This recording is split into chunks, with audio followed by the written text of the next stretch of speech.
And welcome to another Dead or Alive 5 last round segment with the 2MK team.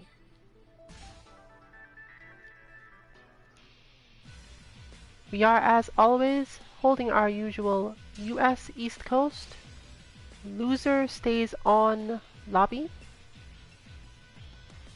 As I've noted before, Dead or Alive in particular allows us to limit the highest level of player that can join.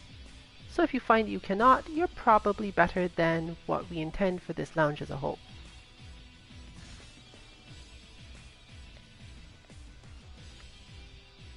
The connection restriction is none, meaning that you will possibly get some heavy lag with some people. And we don't tend to care that much, but this game has a particular style of lag that makes it a little harder on some people, so just please note that if you intend to join at all.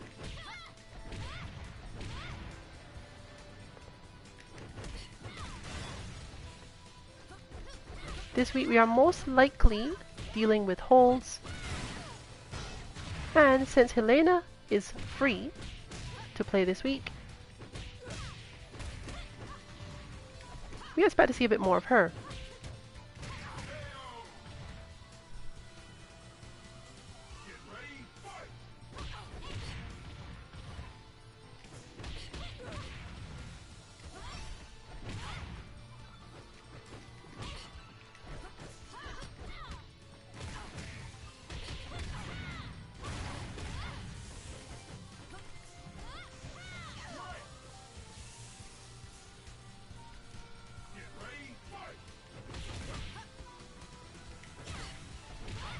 The additional situation relative to holds and timing means that I'm likely to play a little more aggressively from Kasumi's side this week. But that doesn't necessarily mean it's going to be easy to deal with, since holds in this game have a relatively specific timing that they use.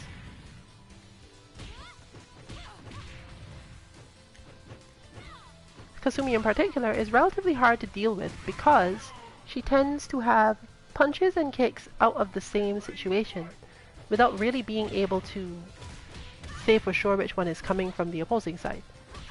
Generally, you're better off just blocking a lot of stuff Kasumi does.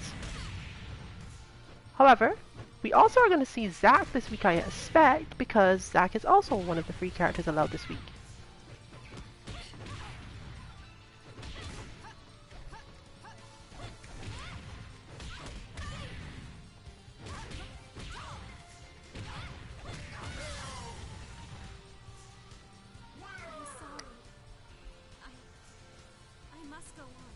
Zack specifically has a lot of moves that look like one thing while actually being another. So you've got two relatively complicated characters in terms of how to hold them correctly. They're also decent at playing from the mid-range, where you have to worry about both the punch and the kick, which for mids makes your life fairly difficult given that they have to be held in opposite ways.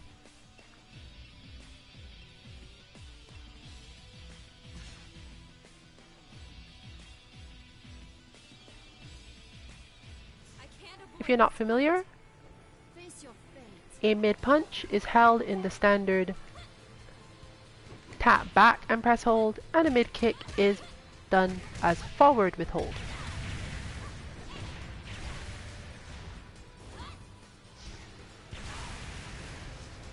This is probably because they wanted to make it a little bit harder to just deal with people in mid-range neutral.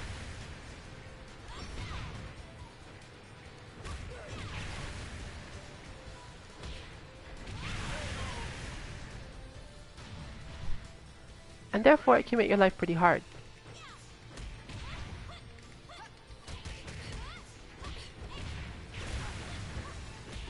But the first thing you really need to learn is that holds are not for neutral.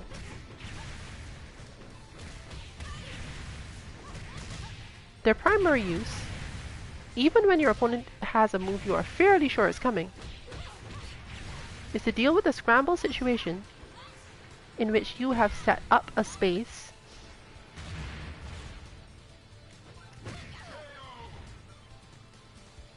your opponent has evaded you or done something you didn't expect and managed to make one hit. Most of the time, if you don't get counter hit in this game, the second strike of your opponent's combo can in fact be held.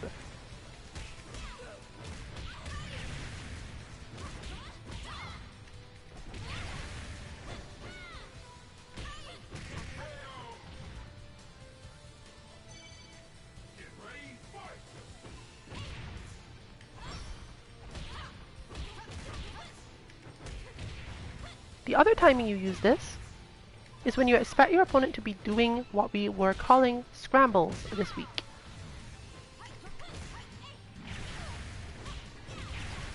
You have whiffed in some way, neither of you probably knows exactly what's going on, but for whatever reason you expect that they're about to attack.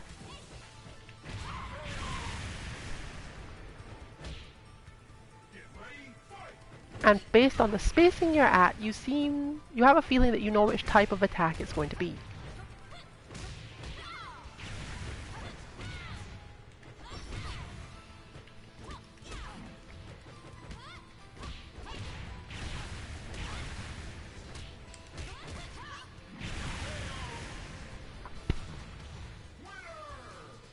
So there you see one demonstration of it. I expected my opponent to manage to hit me, but I was recovering from a move. I wasn't getting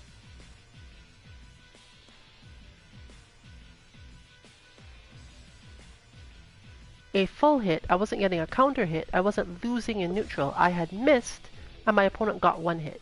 If I know the next hit in my opponent's combo, or even just mainly suspect it, I can just go for the standard hold that that move should have, because I should have just enough time to actually hold them on a non-counter hit. So simply put, remember it this way: you have missed a move, you expect that your opponent is going to attack you rather than try to throw, and you have a decent idea what their next move after the first one that connects is. You may in fact be able to hold that. This is not true for all moves, but usually it's for the more damaging and slower combos you can do it.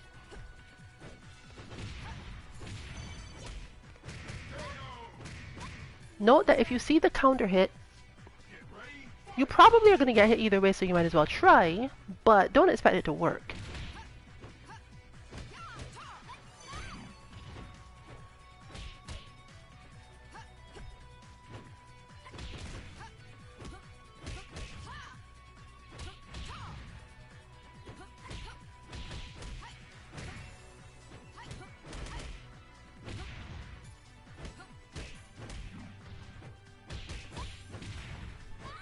Therefore, it's best for you to try to learn holds based on that timing and position. When you have managed to miss something, you can feel that feeling of, I have missed. It is now my opponent's strike. And if they managed, they're punished with a relatively quick approaching move. You can generally sort of either guess or learn to see what combo they're normally doing. An opponent with a heavy amount of variation in their play, an understanding of their character that is quite large, may have more than one, or may have basic information in their strings that they can hide by using different timings. But as you get better at the game and see more and more situations where they didn't really have too many options, they had to hit X and the only good follow-up to X is Y, just hold Y. Most of us don't drop our combos midway while next to the opponent in order to make sure that we don't get held.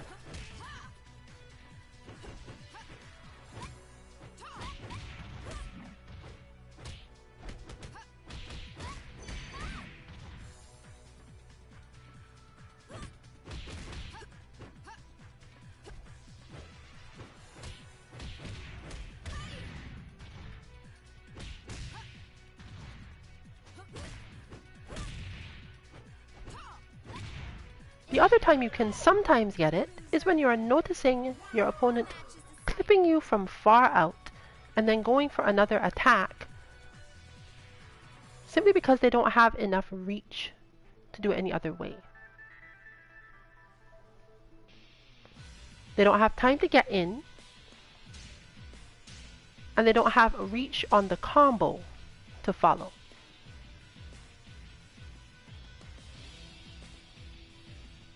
Another way to look at this, if you understand frame data, is to consider that a certain player or a certain character has a range at which they can hit with their quickest buttons, basically things with low startup, and once they have hit you with something with a decently long stagger, but from really far away,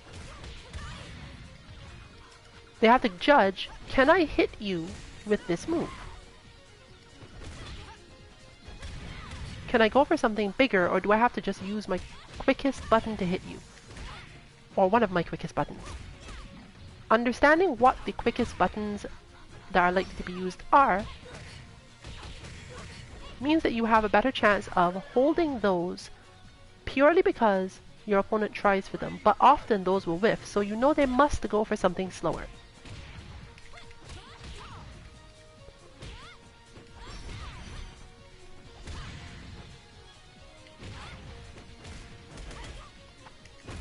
That's a good example.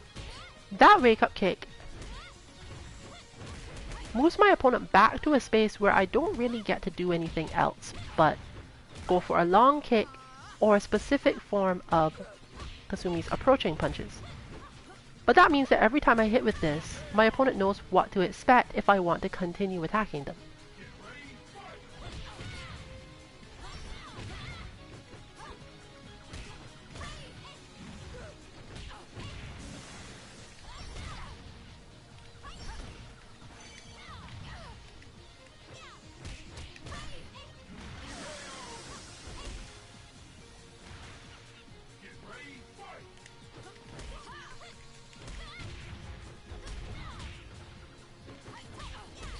Learning your holds from those positions means your opponent is less likely to try to go for certain things,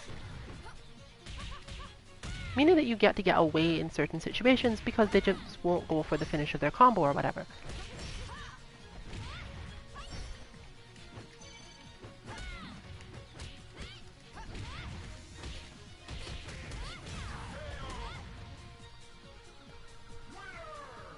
While it will be hard to learn this at first, just watching for the situation will help you recognize over time how to deal with the player in that space.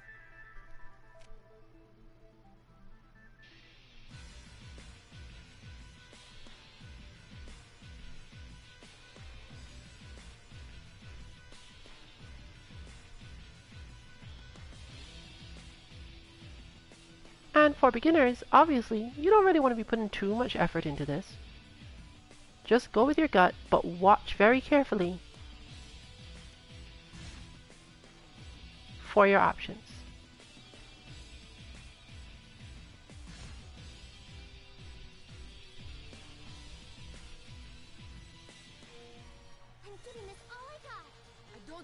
We have discussed Honoka on previous streams. She doesn't track well, but is really dangerous once she gets close. Generally, you're aiming to zone her out and use her linearity to keep her there. If you don't know what else to do, just hit Honoka really far away from you and then wait for her to come to you.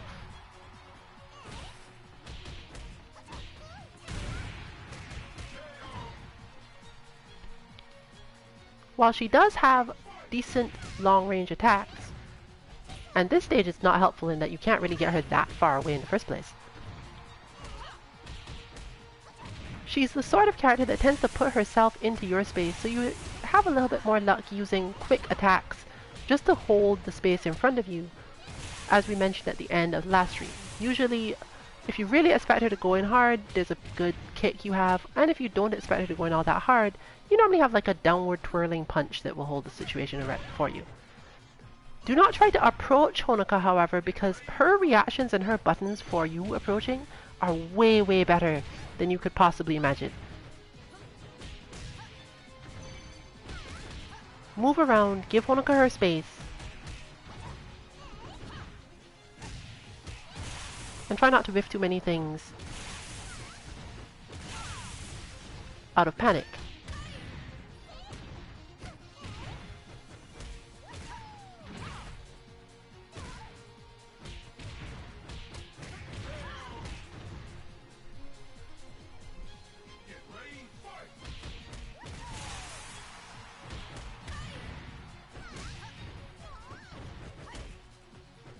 If your character has good long counter-attack strings, as Helena does, you see here, it can be possible to get some good whiff punishes when Honoko goes for her follow-ups. Most characters don't have really good options here.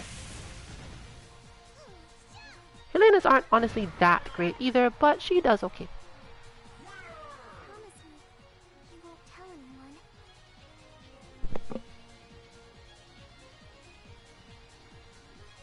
The effect of the ropes bouncing you back in makes it a little difficult to stay far away from her. Or is that a property of her move instead? That is definitely the ropes, but she also has a lot of wall bouncing moves, so that does happen partially because of it. I see. Still, if you want to get used to that stage, just pick it until you understand. True.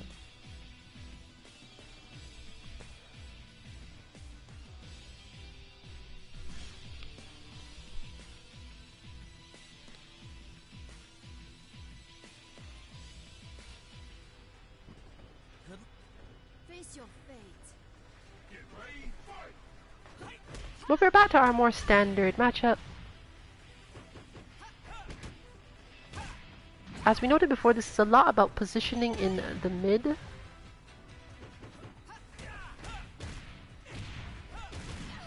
And who is close to the corner, how they deal with getting repositioned relative to the corner, and so on. These two can fight from fairly far away from each other without either one really losing their options.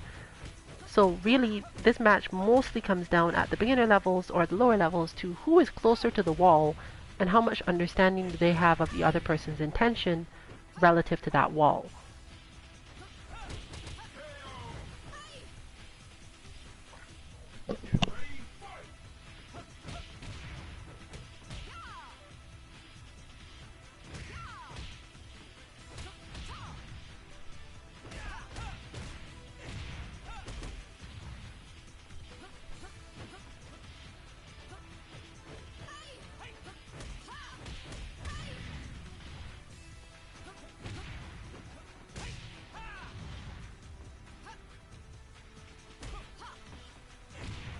Elliot as a character is very difficult to hold because all of his moves have such heavy stagger on them.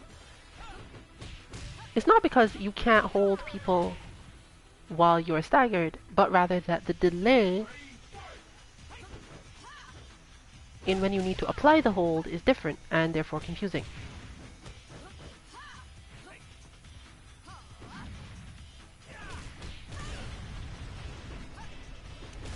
Fortunately, most of Elliot's better strings are all mids, and you don't really have to think too hard about them.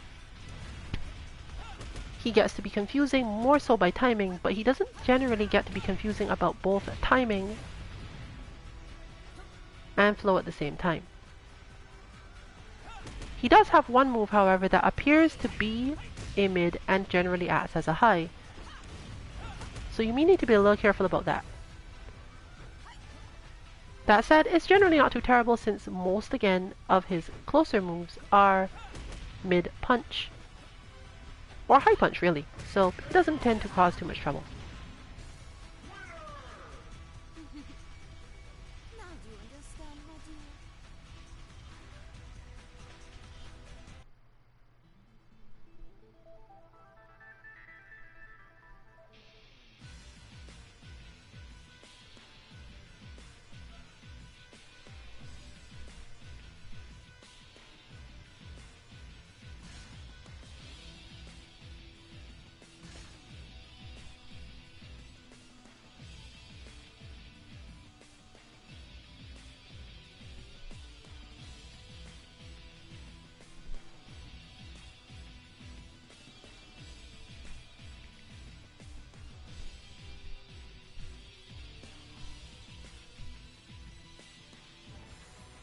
Let's see how strong you are.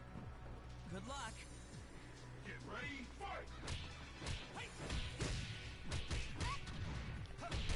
Ayana is one of the harder characters to hold in the game, but you can generally remember that most of her strings go towards mids, and they usually go towards mid punches. She's also one of the characters most likely to only clip you with the edge of something and then still try for the next attack, making her relatively easy to hold if you have enough awareness of it. If you're playing standard flow with Ayana and she's not getting a lot of counters, you can mostly learn her strings and from there move forward.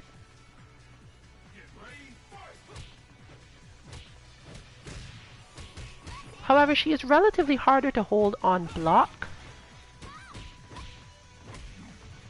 and harder to hold when she spaced herself correctly because she has so many options. But like all other characters, for the most part, you're looking to let your hold be done after her first successful hit, rather than trying to hold her on her way in, because she simply has too much room to deal with you. There we see it demonstrated again. Don't make me laugh.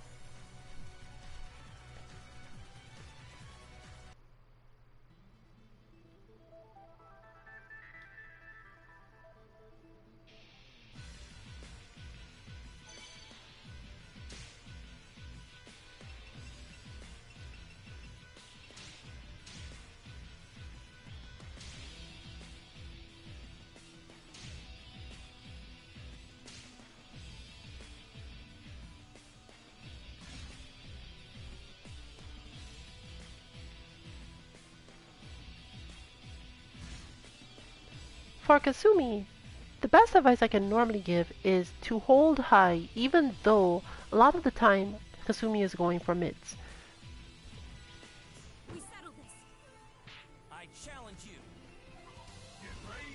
This is because there are so many situations in which the second hit that Kasumi wants to use is a high. And therefore, as a result, when you hold and get hit by one, if she delays it at all, the second hit that is, the whole counter hit part stops applying, and you get to do things normally as if it were just a standard strike.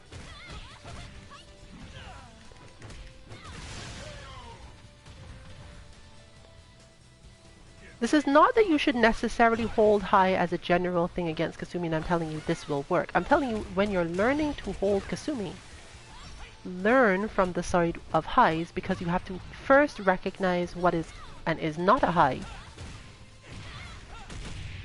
so that you can then know what is happening with the rest of the time. It also helps that high holds for kicks and high holds for punches are basically the same, so you don't actually care which one she uses.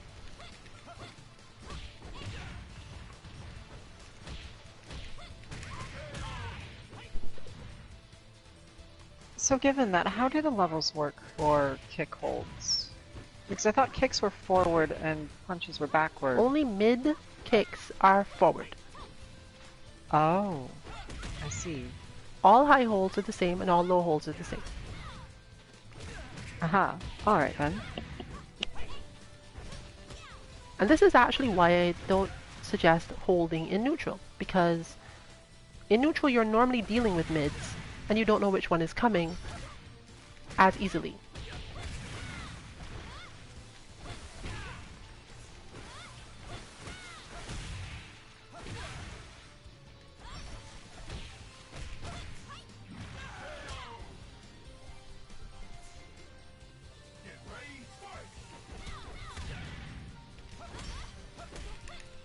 But that is the easiest way to lower the damage you take when you have messed up something and been punished, and the punish was not a knockdown style move or a heavy move. Most people will continue their combos, and most of the time this is not something your opponent should be doing.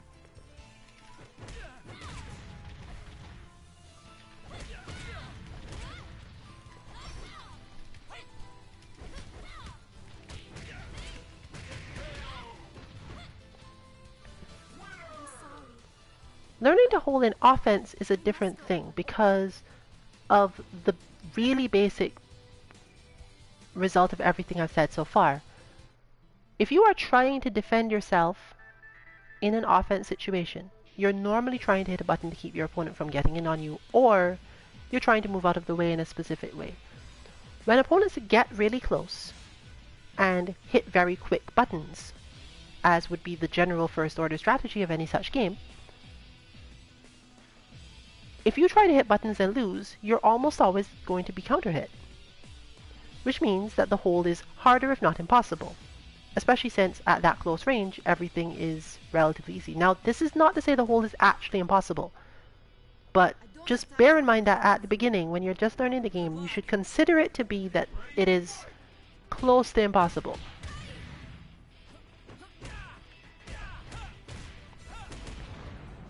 Meaning that most of us understand the game from the perspective of, I have been hit and I want to hold now. But you can't hold in that situation because you probably got hit due to trying to hit your opponent on their way in for their pressure.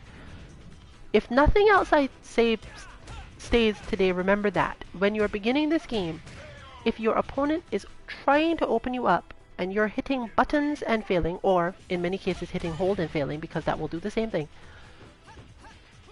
block afterward. Do not attempt to hold them right then, because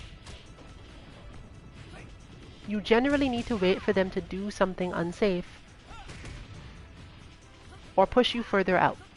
This is true in a lot of games, it's just that DOA doesn't necessarily feel like that when you first look at it, and when you're given the idea you can hold people, the general thought is not, oh, okay, that's not something I'm going to bother doing because it is difficult. We want to hold because we feel this is a solution. It will solve my problem of people hitting me with combos. But it does not work as well, sometimes not at all, if you have been counter hit.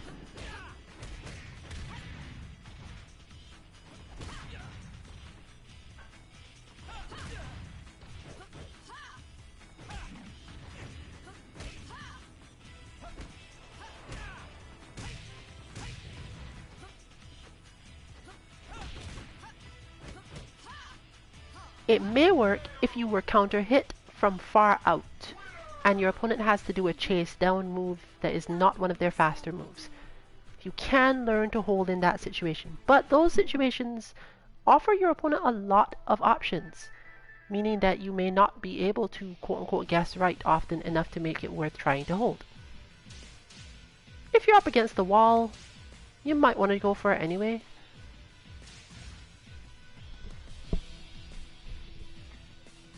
But blocking is still good. So about counter hit holds, is it just that the counter hit increases your stagger time, so your timing window is different, or Yes. what makes it actually happen?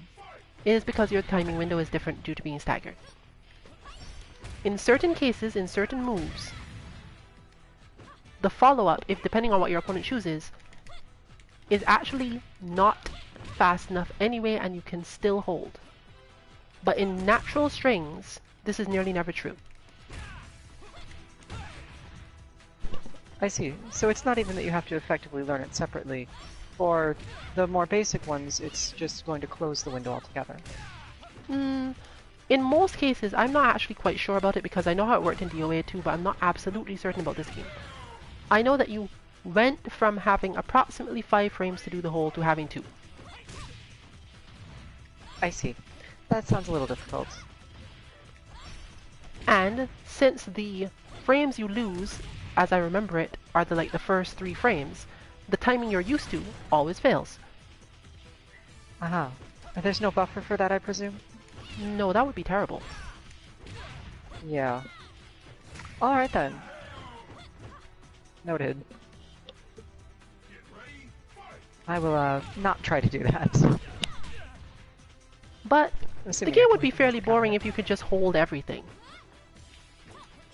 So this is by most standards a fairly good compromise of how this is supposed to work. If your opponent gets greedy, you can hold them, and if they don't, so be it. For example, I should have blocked there, but I felt as if I had managed.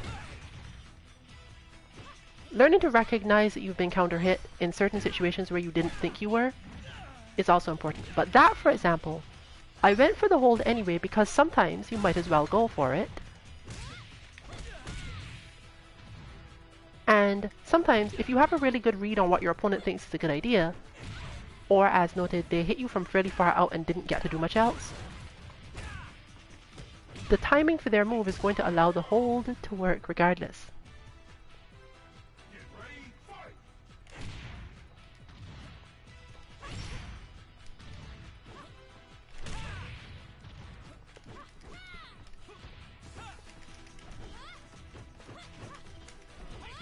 For example, this zoning method is actually really bad relative to holds, because your opponent can get in a way that you can't do anything about.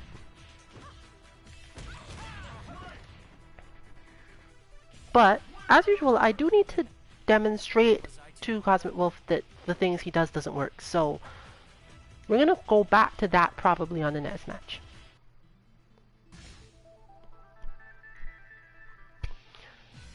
The reason long zoning methods don't work is because your opponent understands fairly quickly how far away you can hit this move from. And holds have a very relatively short time after they have been done where you can actually be easily hit out of them. Remember, you wanted the ring thing. Where is that? I don't even remember. This was... That one works almost as well. Face your fate. Oh, okay. It's just a different I ring. can't avoid this fight.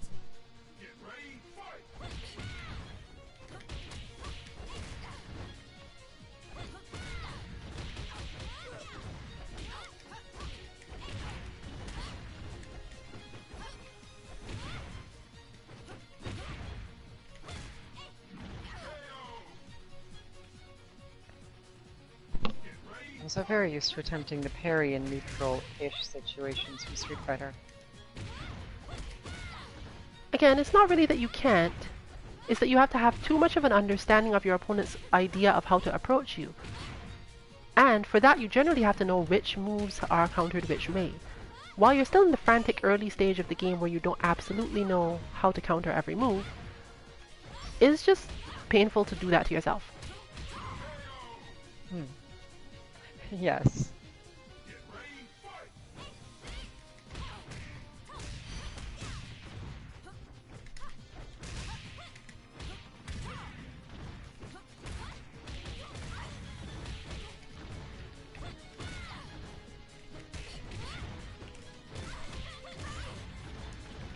And it's generally much easier to just hit a really good evasive button and solve the problem that way.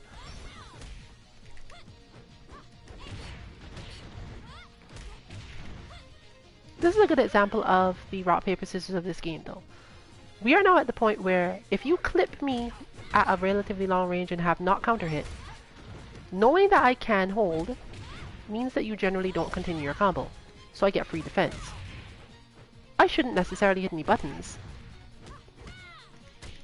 but I can worry a lot less about it and make plans based on that instead of the idea that I'm going to be hit.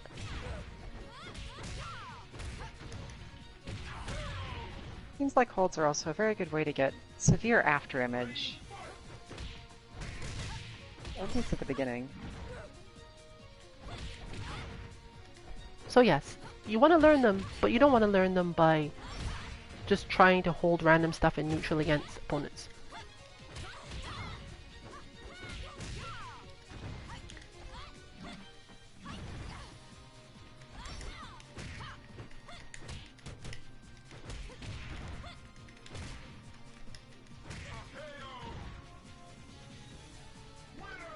Because even now, just knowing that your opponent can hold one or two of your combos will make the entire close range game more frantic.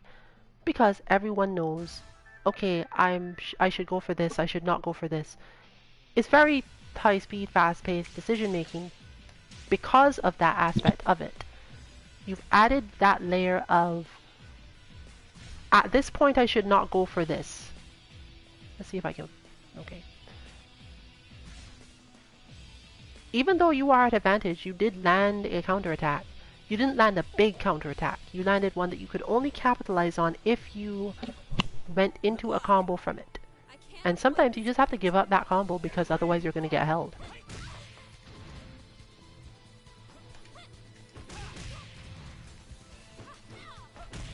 Now, as mentioned before, this zoning technique is really terrible because Kasumi can outzone Elliot fairly easily.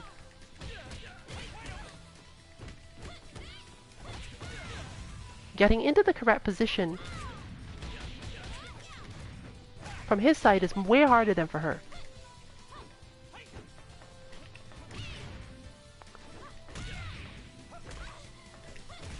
This ends up forcing him to press buttons more in neutral in the hopes of interrupting her approaches. But she gets too strong overall as a flow. And since he's not a character that benefits a lot from having these instant reactions to things in that spacing, he doesn't really win out in the end usually. If he's too close, she has a lot of moves to just kick him in the face, and if he's further,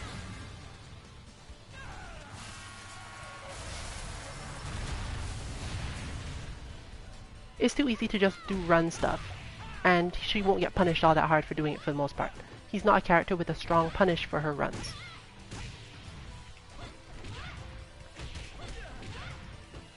And she's almost impossible to hold when she's just running in at you because she has a high, a mid, two lows. Not gonna work. She also has a very large tracking low, which is probably the most dangerous thing you could ever have to deal with in this game. It's super punishable, but if you were blocking that, then you weren't really succeeding at zoning, were you?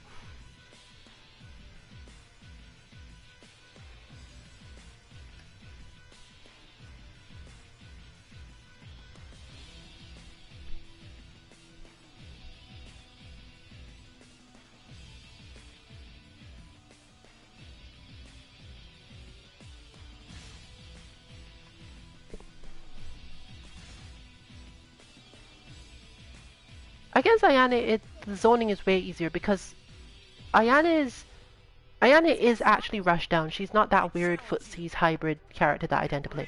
So zoning her out is a matter of realizing, am I out of range of the second hit of her combo? And if so, do move. There's not much more to it.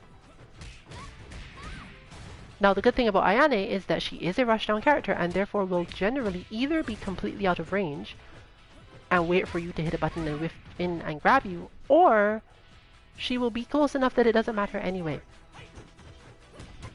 But you see right there immediately, Space Wolf shows the understanding of his own character. That backflip kick will mess with almost all of Ayane's spacing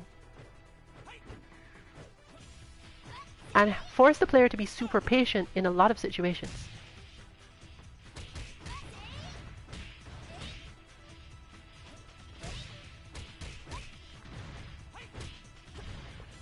Even when they get the knockdown from it, because Elliot was specifically putting himself off of a normal flow, the problem is solved.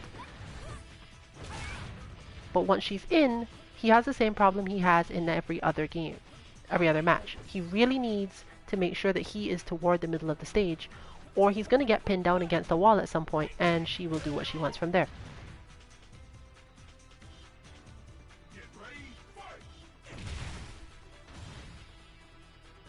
But once Elliot has control of the center of the stage, Ayane can hurt him, but as you can see, she can't do that much damage.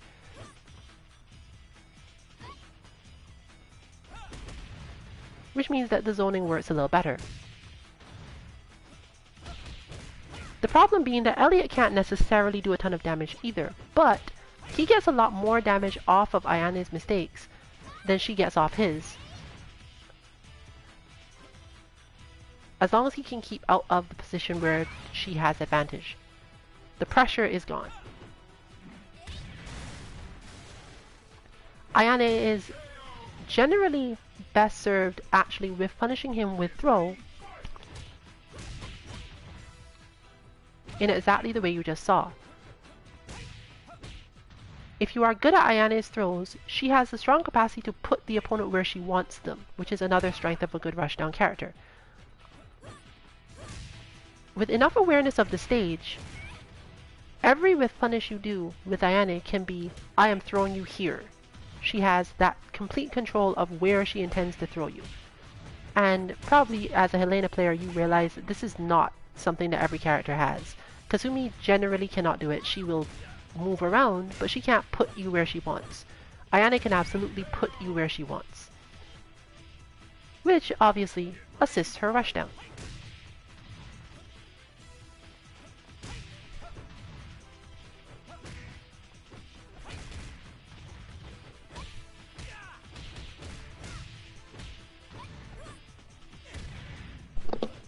Yes, it's kind of terrifying because you very quickly start to feel like there's no way out once she's got you in her blender. But if you have good instincts for either zoning or whiff punishing, it isn't too hard to make an Ayane player feel as if they are constantly chasing you. And without quite the amount of patience required to chase you quote-unquote correctly, it doesn't work too well. I see.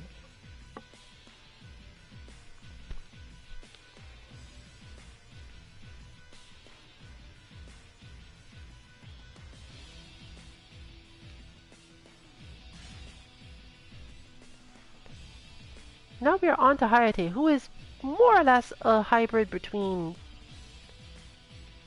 Kasumi and Hayabusa. He has a lot of relatively linear attacks when he's far out, but when he's close, he fights a lot more like Kasumi does. Now, this would seem as if it's just pure advantage, but remember that a lot of Kasumi's advantage comes from the fact that she's unpredictable at mid-range. Hayabusa is not unpredictable at mid-range.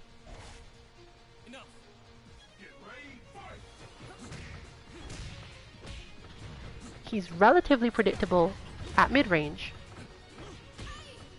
and doesn't get close all that well compared to how Kasumi will do it.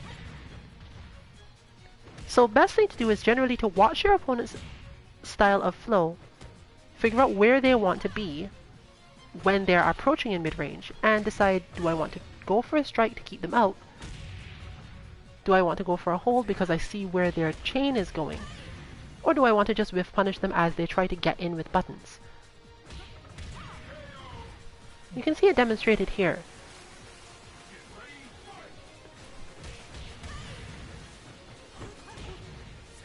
But he is one of those characters who is useful for this because you kind of have to learn where to hold. He doesn't have a lot of variation in his strings, as I mentioned, which makes him unlike Kasumi. But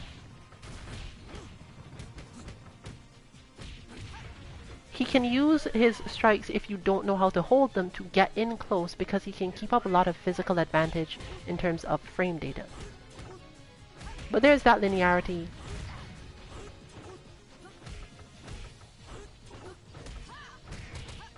So your main options are get out of his way altogether, which doesn't always work that well.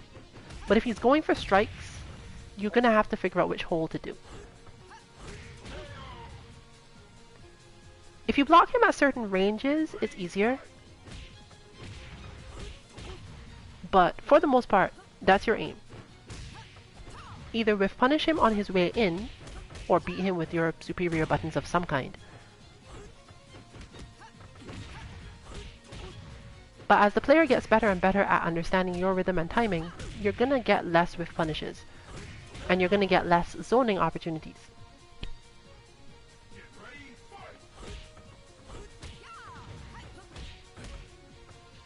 The one thing you don't want to do generally is try to approach him because he's like Kasumi. He has a lot of very quick ways of making sure that you can't hit him before he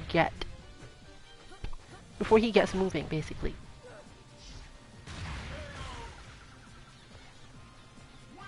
So basically what went wrong in that match was you didn't run away from him enough, and when you had to deal with it, you didn't know which holes to use. Yes.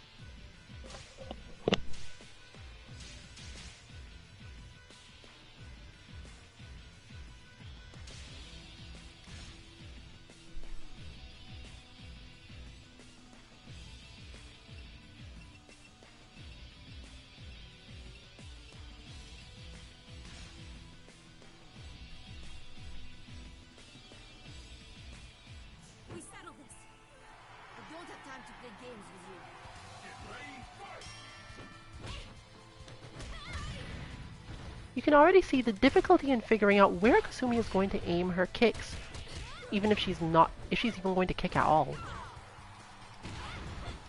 Therefore, as noted, generally just counter high. Your opponent will eventually start going for mids, but her mids are usually not as good in terms of range and tend to get avoided by other people's movement, whereas her highs tend to cover a lot of space in front of her in one way or another.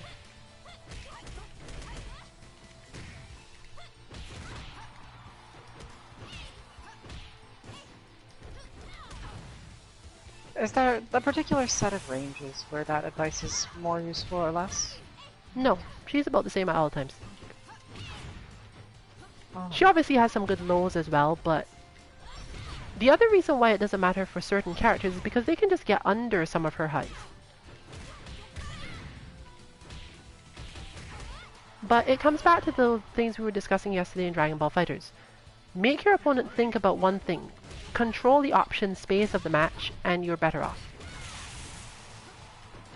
For example, I am going to go high mostly because I have control of the space between us the most at that point. It's not specifically, I think you will get hit by highs, or even I think you're susceptible to getting hit by highs and me getting away. It's just, I can launch the longest range attack with the most confusion involved.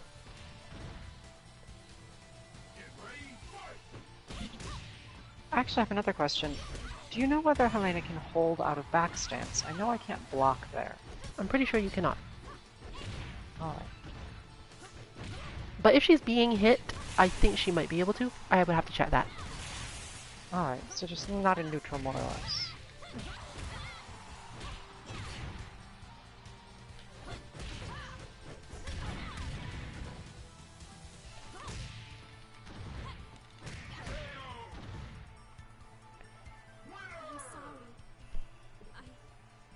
I must go on. But once Helena is in back stance, she doesn't care as much about Kasumi's movement because she tends to twirl out of the way of it. The fact that she does those very twirly quick approaches is precisely why that is the approach Kasumi takes, or at least that I take to this matchup. At max range, Helena's sweeping low attacks, or swooping in low attacks, don't actually always reach before Kasumi can do the mid part of the combo. You're going for a whiff punish that can be beaten by me just continuing the combo in a particular way. Meaning that you're better off, if you really think I'm going to go for that to try to bait you, just hold high.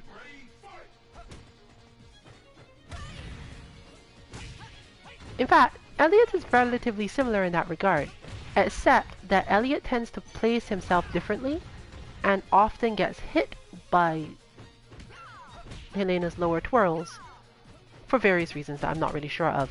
Like, his hitboxes seem as if he should go over them, but I guess they just balance him so he doesn't.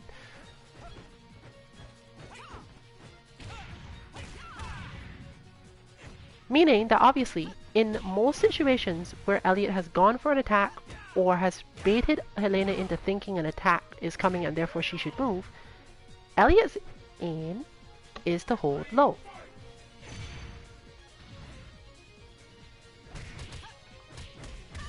This is not as effective as just hold high though, because Helena has really good mid options and can stop certain moves fairly quickly into them. For the most part, once Kasumi goes for a high, she's relatively committed to what comes next. Not very, but relatively.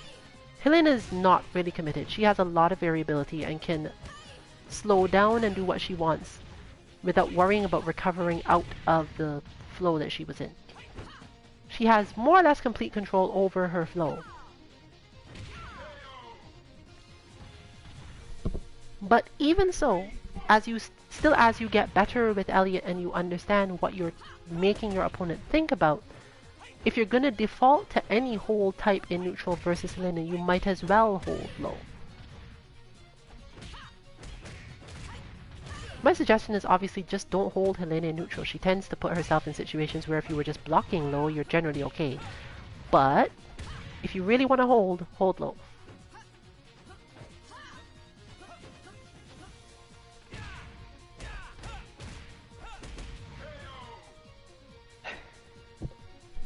That seems to be my fate lately. I was completely ready for the positioning, except that we both forward dashed instead of just one of us.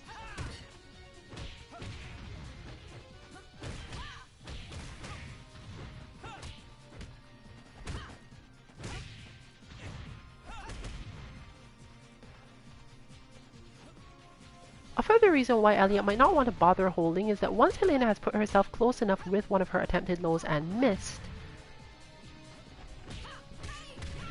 the situation for him is pretty good.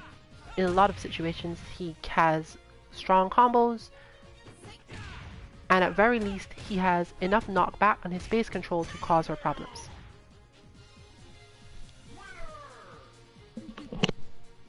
Now do you understand, my dear?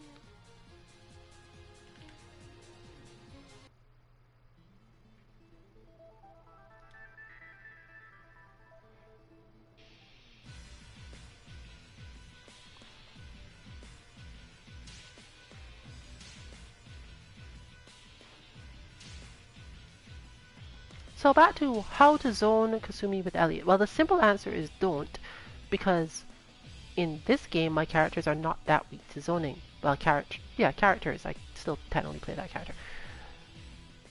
We settle this. I challenge you.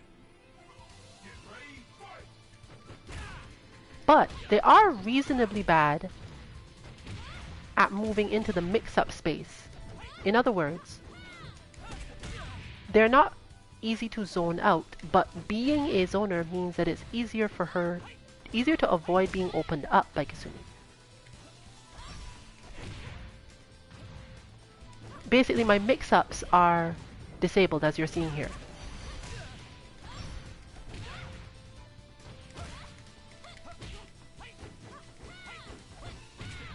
So I have to play a lot of standard flowing neutral.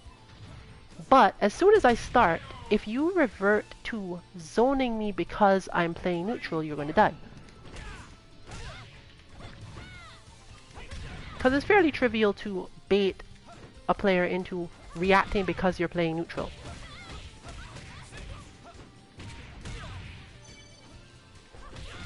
See here. And once you have done it, and Kasumi's actually in, since again you're whiffing a move basically, and it's not actually all that unsafe a move in itself, which means that the player who is punishing it normally has to use a quick button, and if they want damage, they are back to the previous problem. She will just hold.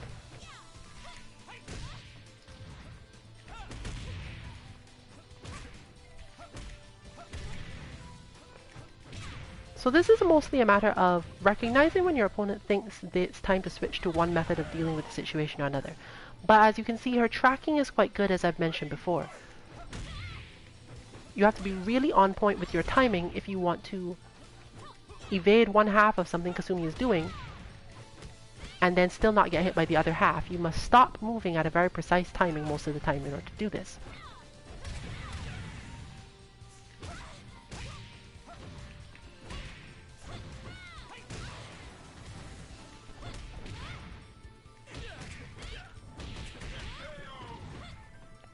So, the easy answer is to defend properly, wait for an opening to knock her out again, and repeat. When she's in that weird wobbly mid-range where she has decent options but not great ones, she will often leave herself unsafe enough for Elliot, who has good long stagger combos, for example, to keep control of the position of the match, which he's very interested in doing.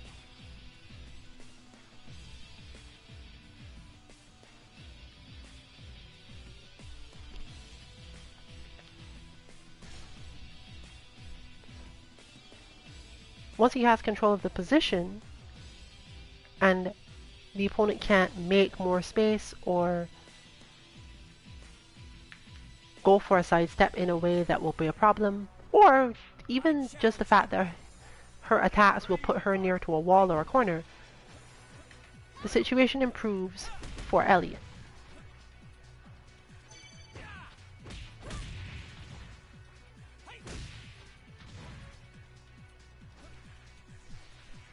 But we're back to Ayane and how Ayane deals with Elliot stuff.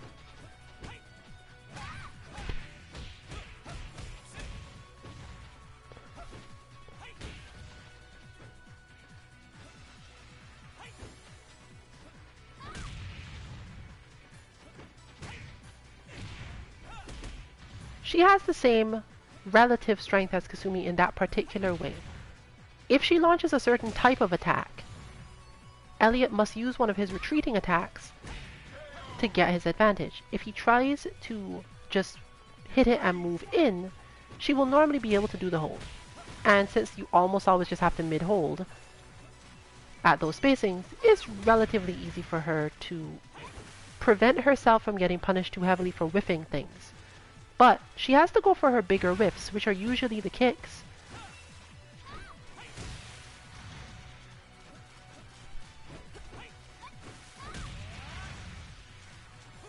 Which leaves her at a relatively heavy disadvantage if Elliot is again holding his correct position on the screen.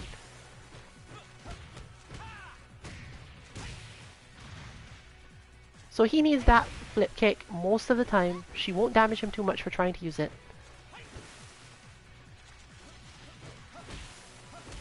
And therefore he can watch carefully for when she's going to make certain attacks and just whiff punish those as cleanly as he can.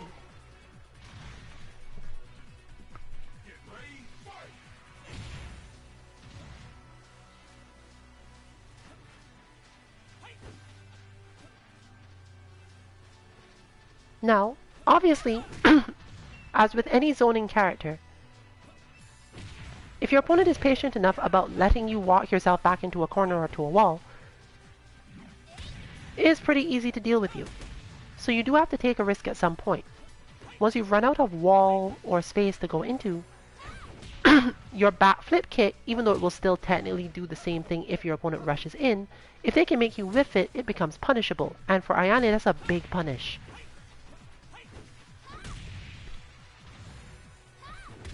Even there you see she technically can punish it if she absolutely expects it. Even at mid-ranges, she won't again do much damage. But once she gets close enough to the wall, if you try to use that move to reposition out, you're going to get really heavily hurt. I'm talking like 40% up. I think she can get up to 50% if the player knows all of her combos. Now that is obviously not the situation in the beginner lounges, but your opponent learning longer and longer and stronger combos because you let yourself get walked back to a wall is probably not in your favor.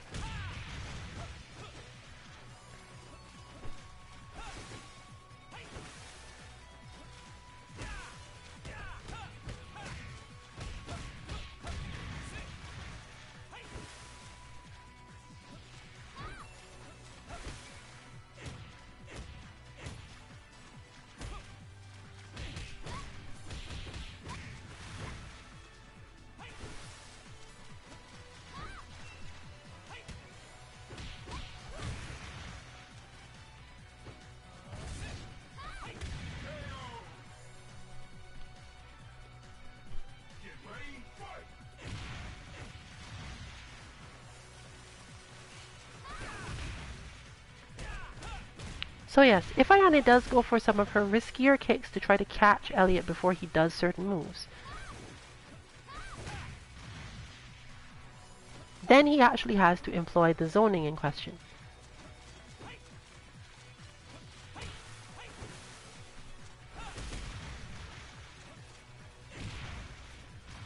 Since he's not too strong with punishing her approaches,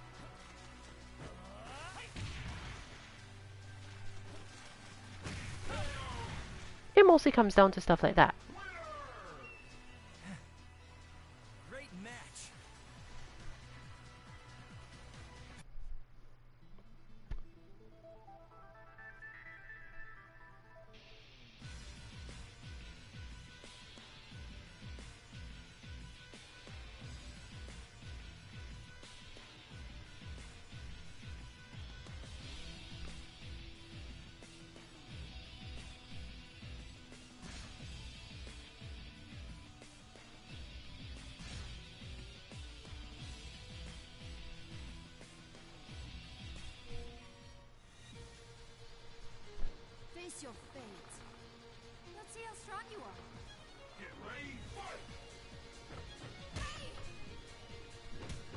as we noted last week, when Ayane is relatively far out and Helena is trying to keep her there, strong kicks and, well, strong specific upward kicks and that twirling low you just saw are Helena's best options. Ayane can punish relatively heavily for the kicks though, so generally you want to go for the lows. The problem is that the lows, unless you know exactly how to finish off the strike or understand your opponent's flow, lead to the situation of Helena continuing to be close to Ayane.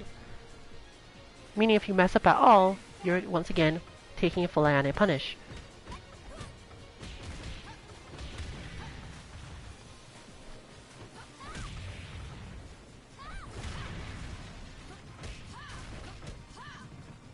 Generally, because of the state Ayane is in, she also isn't really punishable after the first hit for Helena's stuff, meaning that she basically gets to get away with doing certain types of things, unless you're really good at the character, which is obviously not what we're discussing here. Basically, once Ayane has gone for a hit, Helena has happened to beat it, and isn't certain whether or not the combo should continue, the answer is no. When you're an expert, you can go for really spectacular combos, but in situations like this, for example, where the actual stage is rocking, changing, and those sorts of things, you should not necessarily go for your combos. You should not even go for your throws. Just get out of there again. Or don't pursue, because you're already at enough advantage by just being out where she has to try to inch her way in, and you have advantage in terms of your strikes. So just leave her there. That calmness is really required for this matchup, whereas Ayane has to be a little bit crazier about it.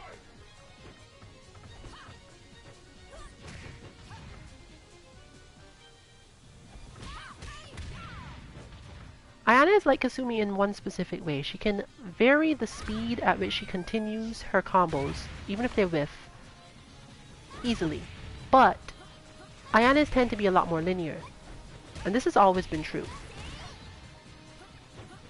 However, once she does get into the back stance, as you've seen there, it opens up more options, so an unfamiliar player has to deal with that as well.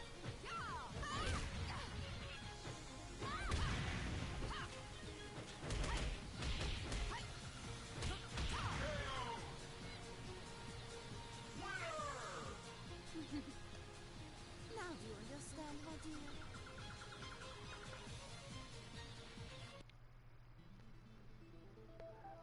Ayane's usual situation is that once she gets into back stance, the opponent must react to her going into back stance, and she can, in turn, react to them taking an action. You have to learn a lot of her back stance stuff in order to be sure of what to do, but the way to learn her as a character is, if you can't get in, do a move that will put you in back stance, watch what your opponent does and try to react to it immediately.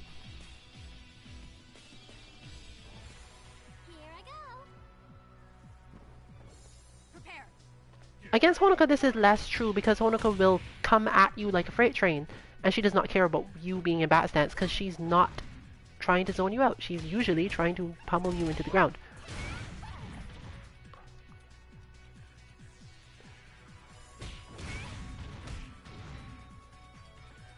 She's literally the definition of a firecracker.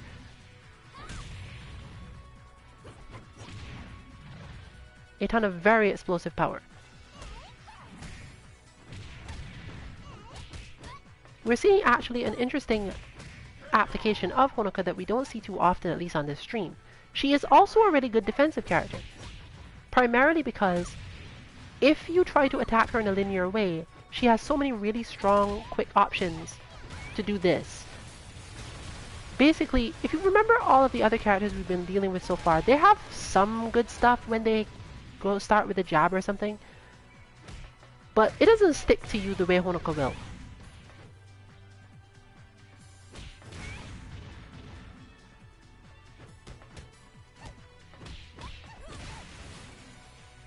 But since most of her jabs and similar are very punishable, she doesn't want to be making a mistake with those trying to open you up too often. What she wants is for you to make the mistake and her get to pummel you into a corner, stick to you like glue, and make your life miserable.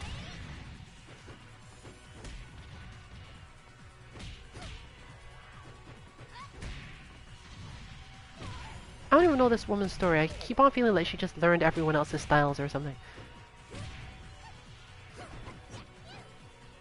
I'm gonna prefer to believe she's an android. Promise me, you won't tell anyone. But then we have to figure out who manufactured her and what her Let's like, not go into any of that, please. purpose is. Alright, We have then. enough trouble with that sort of thing as is. Indeed. This entire universe is full of that.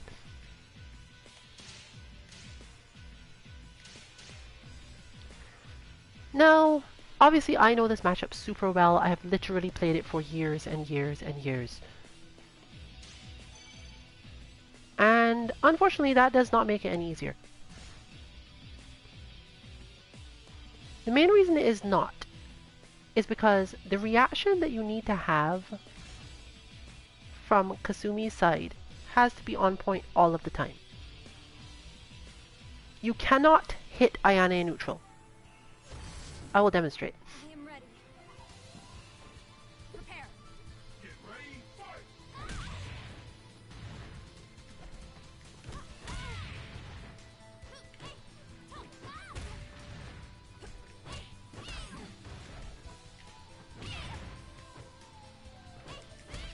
We're counting combos here, obviously. Note that for some reason, Ayane always seems to be out of the way of taking any real damage.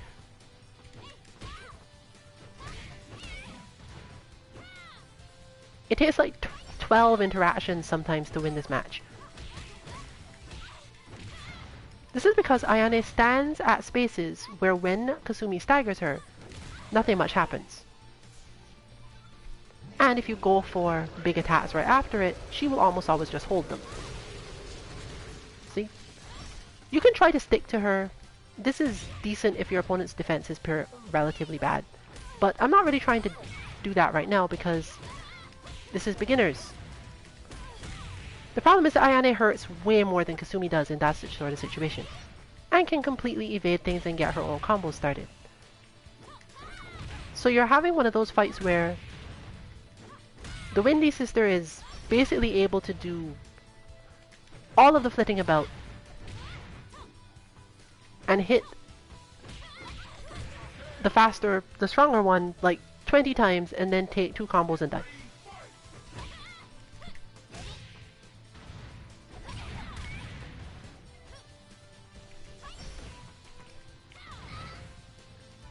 This is where Kasumi's actual mix-ups start to come in as a real thing.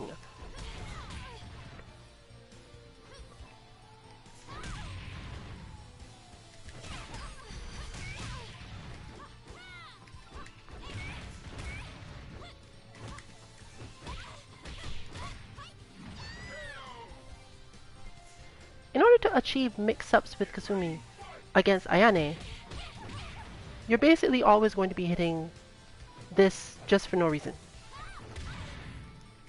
This is why playing Master Raven in Tekken for that short time brought back those memories of basically, oh, I'm just hitting jabs now.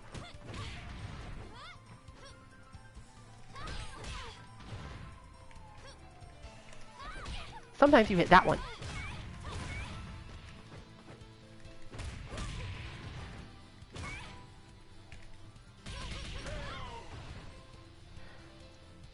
This is good at preventing Ayane from trying to play basic neutral.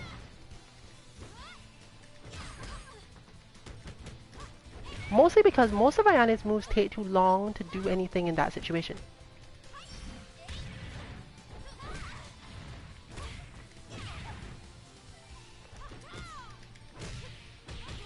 But the moment you make the mistake, you're back to where you started.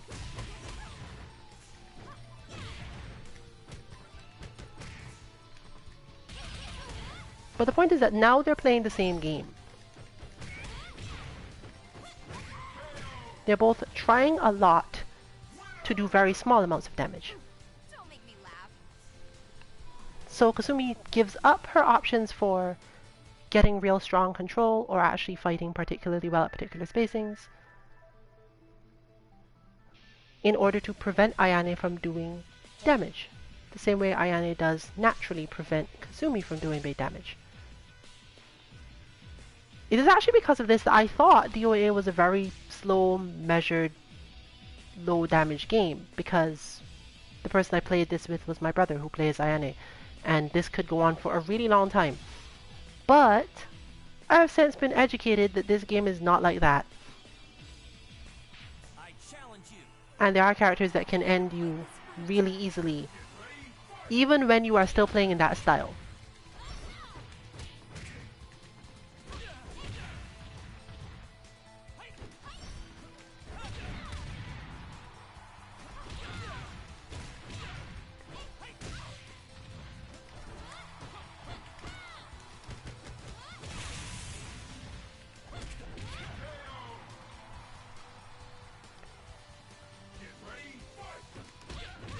But once again, let's get back to the idea of why to counter Kasumi high.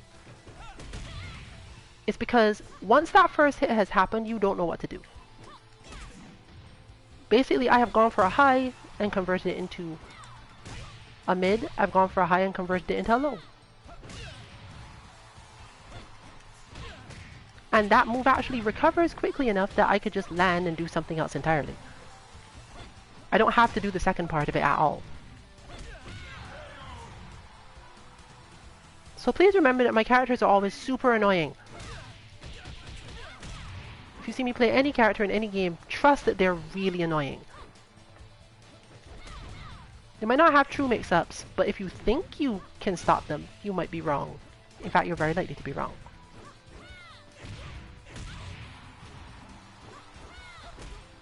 But you can see here that taking the standard approach, which is what I was discussing before, where Elliot has only pushed you a certain distance out and you don't want to use any really long slow moves, means that he can now sidestep you. Most of your really good sweeping moves on Kasumi are slower and generally work because the opponent is not expecting you to do them, or they can't get to a space where they can stop them in time.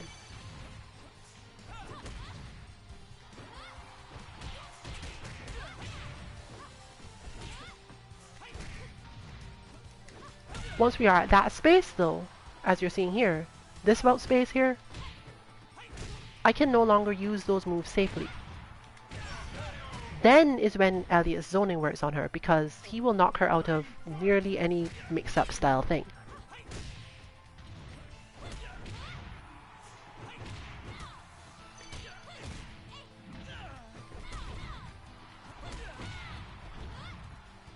However, similarly, if I feel I have enough frame advantage, I'll just go for those anyway.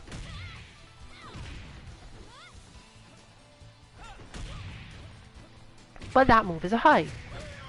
So, once again, when you are in that range where Kasumi is far enough out to hit you and you really are pretty sure you can't do anything against her, she should be just slow enough for most players that if you are primed to react with the high hold, you will succeed at the high hold.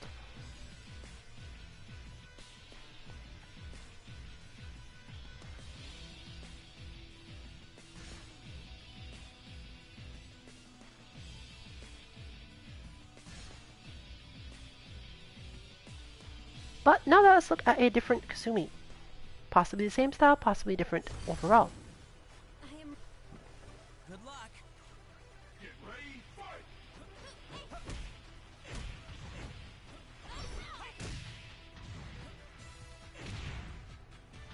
A little laggy it looks like, but still mostly the same thing.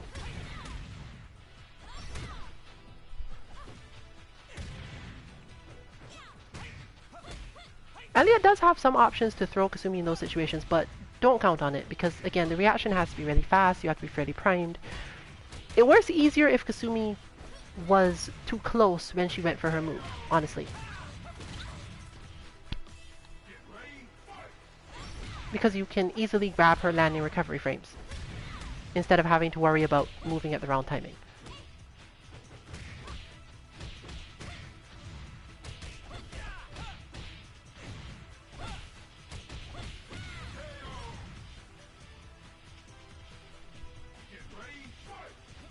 But you're already seeing it work out. If you try to get in, if you're in that mid-range and Kasumi wants to try to get in from there, Elliot can mostly just zone her out that way.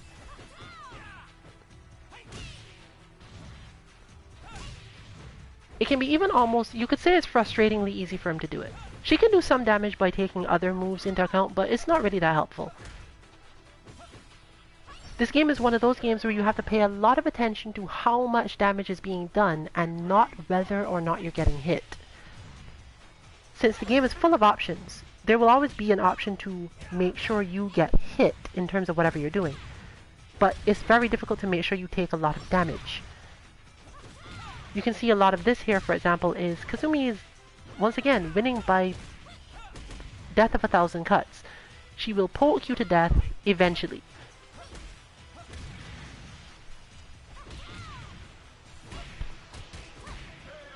Elliot may, however, manage to do it either way just by hitting her much harder. If every interaction, if they keep on having the exact same number of interactions between them, Elliot always wins.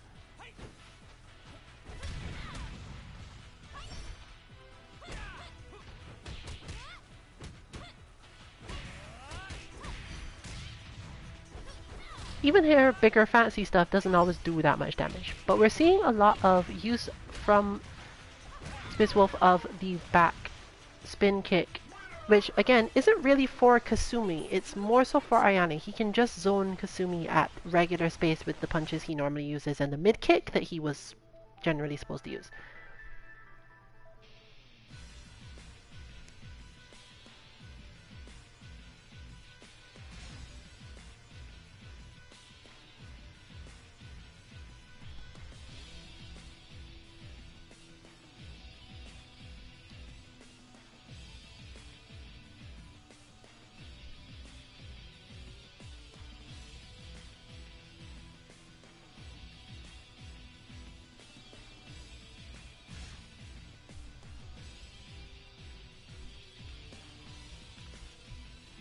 Don't have time to play.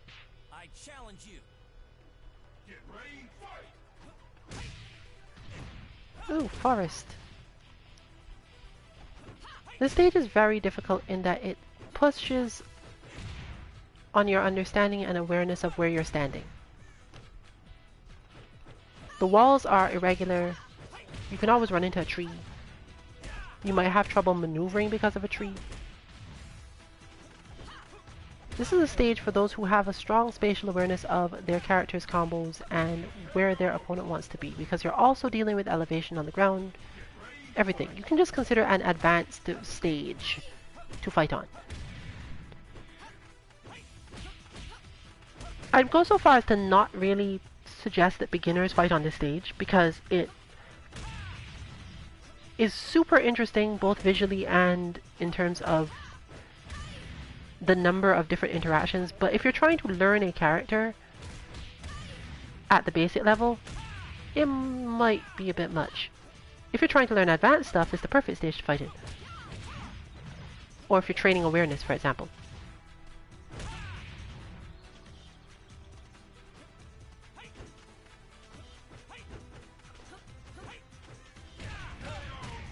For the most part, that backflip kick is absolutely useless against Helena. She does not care about it at all.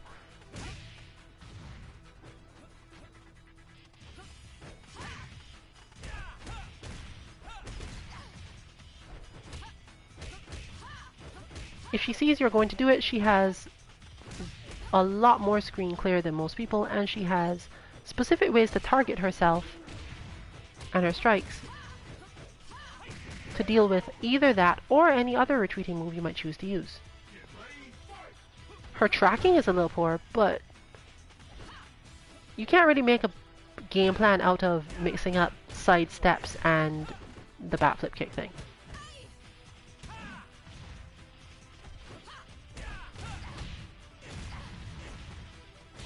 However, it is true that if you cause her to overcommit to particular things, the side step at least will work. But at that point you might as well not have done the backflip kick at all.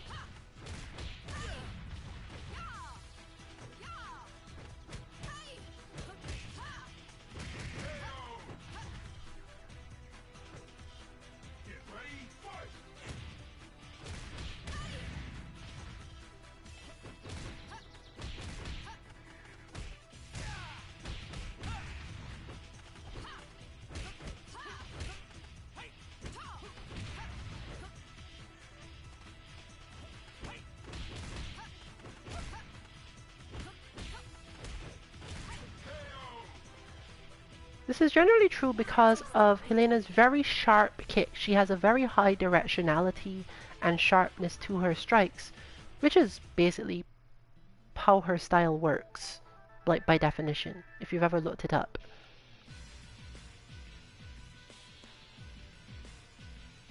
Characters that have this very heavy strike basis and don't have a lot of extra movement involved in their strikes like Ayane and Kasumi do tend to not care as much about moves such as Elliot's backflip kick, since he won't evade in time, and a lot of his other stuff won't clip them out of their moves in time either.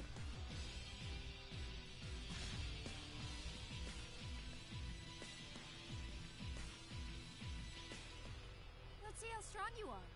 I challenge you. Get ready, fight!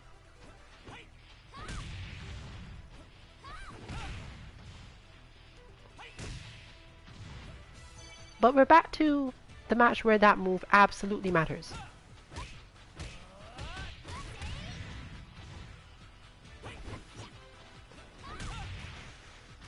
Now the good part about it is that since Elliot has to spend so much time doing relatively longer moves with big zoning properties, Ayane is a lot safer to take risks like that. Just big sweeping moves that have really long recovery, but it won't matter because Elliot will probably have done his own move with really long recovery and will not be anywhere near her to do anything about it.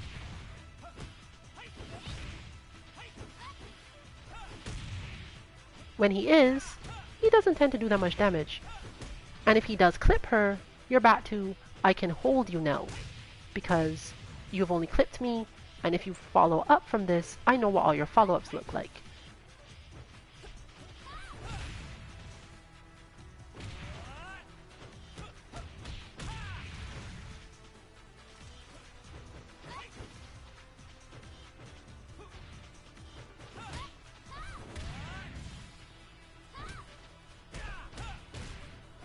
However, it is still always true that if Ayane is blocked, and Elliot was in the right position on the screen, it becomes difficult for her to get away from the damage. So she has to bait him into trying to move out of the way, and go for big strikes like that.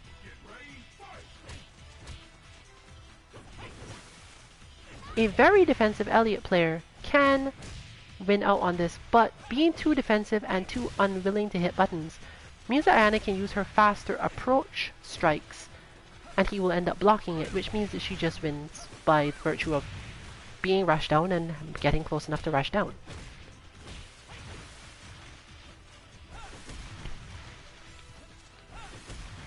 But this is a good situation. If Ayane is the one to ward the corner, she doesn't have that freedom to use all of those moves without having to deal with Elliot at the same zoning range and zoning level for Kasumi that we mentioned before. Elliot's aim against both the sisters is often to get them to that space against the wall where he can keep up pressure with moves that he doesn't normally get to use in neutral against them.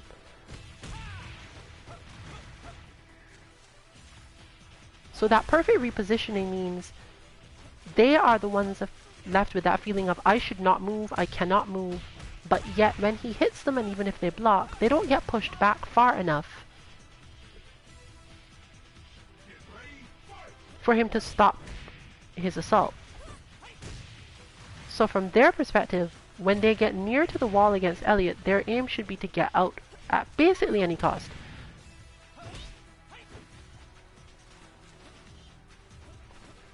Once they are out,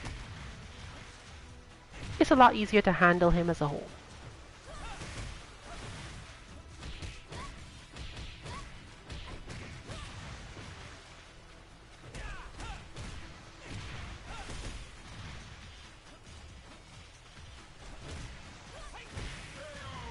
But there's a backflip kick. Great match.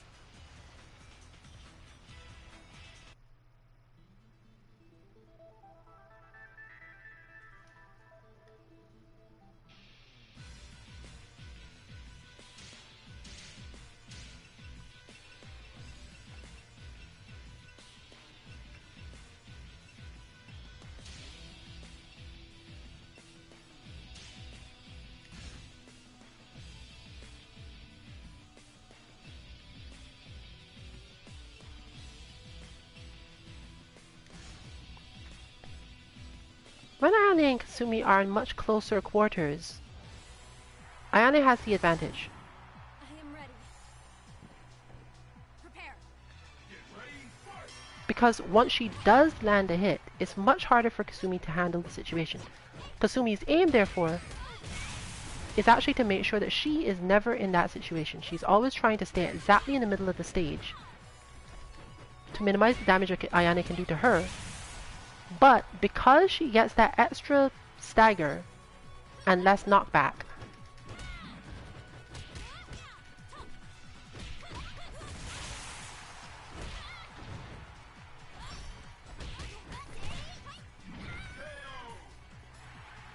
that extra stagger time means that Ayane doesn't get to go for certain things, and she shouldn't do other things due to range.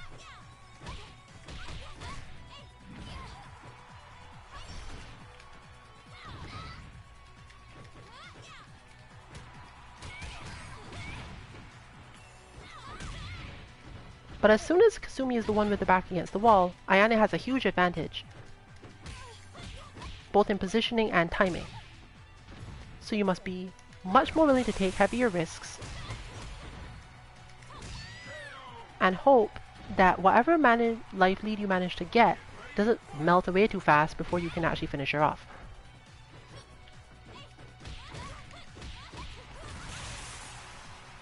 As you can see, that sort of move, for example, staggers Kasumi right back into Ayane's strike zone, allowing for a lot of damage maximization since she's not really a character you can just decide, okay, I'm gonna go for a hold.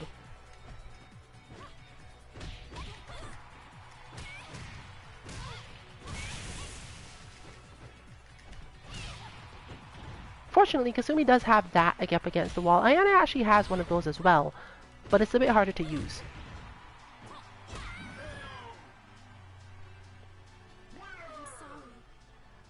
If you're going to ask how Kasumi flies off of ropes in that way, she's a ninja, don't ask questions.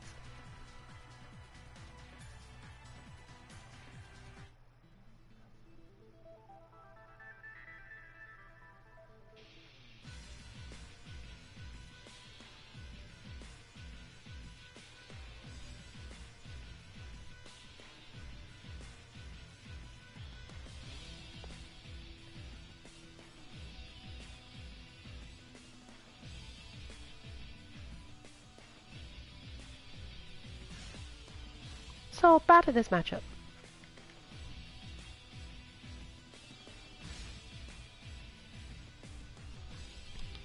Helena wants to stay as calm as possible, stop Ayane's approaches, and then not chase after her. Ayane wants to go into back stance, watch for Helena's response to that, and then act.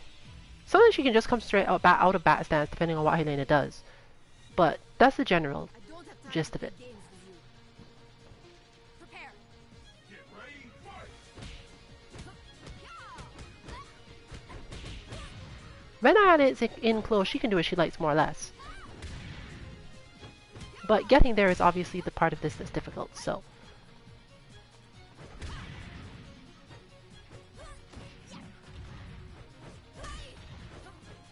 Ayane is capable of doing quite a lot of damage if the opponent's reactions to her going into back stance are either too risky or too slow.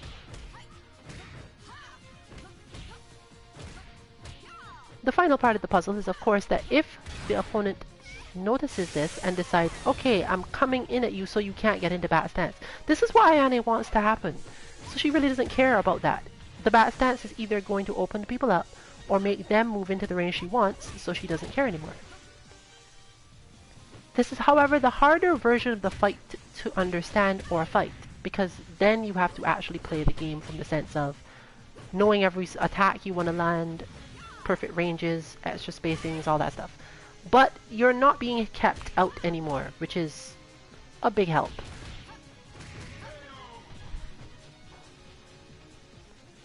Get ready, fight!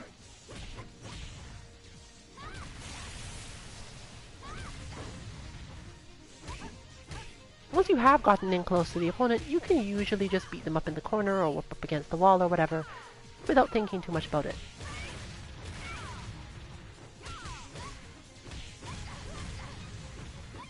And again, Ayane is made of damage.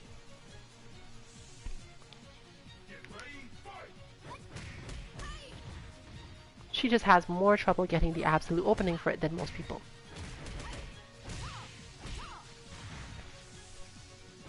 There we saw a very strong reaction. But it might have been that the decision as to what to do once gone into bat stance was made beforehand. However, you can feint certain things, meaning that Ayane has to take certain precautions about what she actually tries to do out of bat stance to avoid being baited.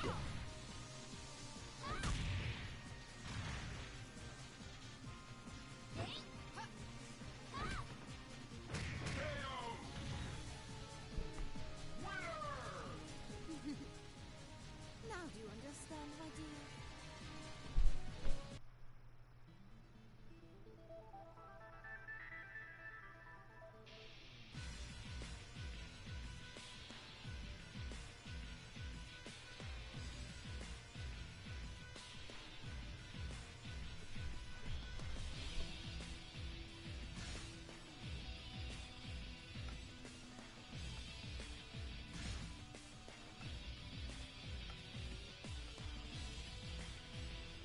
I challenge you. Go away. Get ready, fight!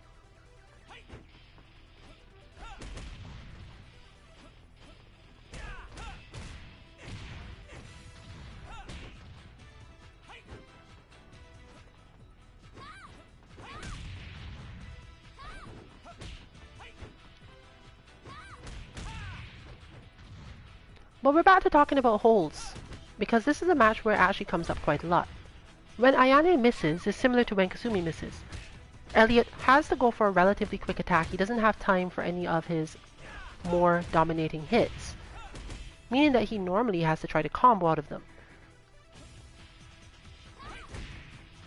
With that perspective in mind, Ayane can specifically go, okay, I'm going to go for this attack, and if I miss, you're going to try to hit me. And if you try to hit me, after that first hit, I'm going to try to mid-hold.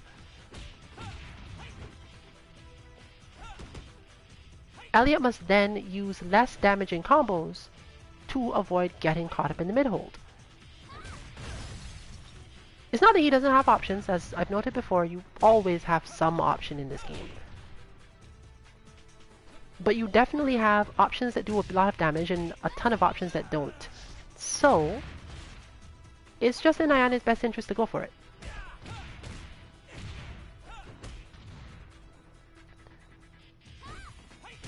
It helps even further if you recognize that there's no chance that you won't get hit.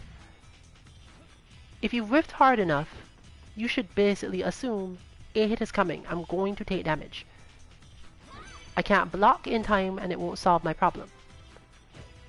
So you're watching the hit that does get you as carefully as possible to know when to go for the hold.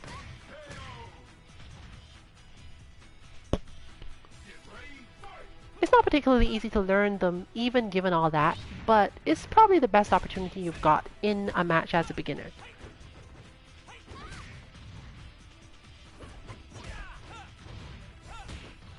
If she does get knocked out of the air, this is usually less true, but if you see the tiny amount of damage that does, you might as well not care.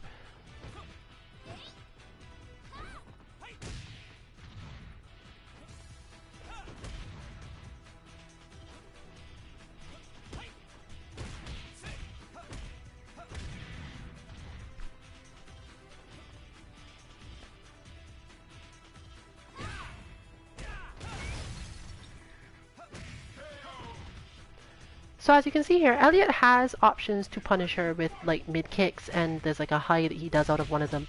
But the key point is he can't combo out of those. He does. You drastically minimize the damage he gets off his punish by being willing to go for the mid hold.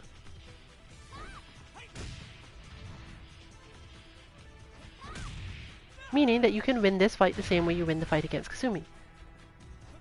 Count on the fact that, yeah, sure, Elliot will hit you, but he will hit forever to win that way.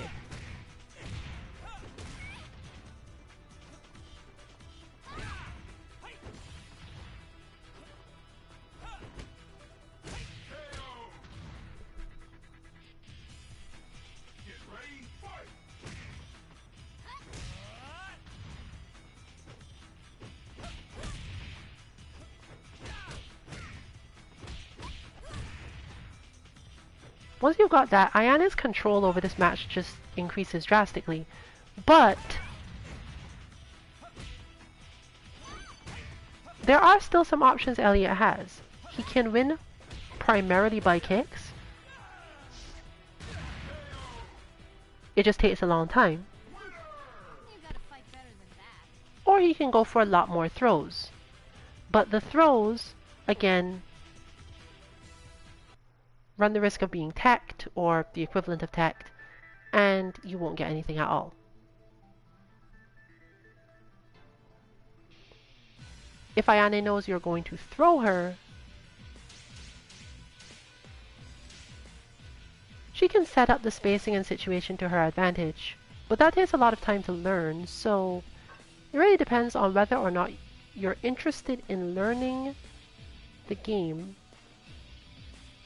from the perspective of beating the strategy that would beat you, or trying to get to the next strategy outright, knowing that your opponent would do it.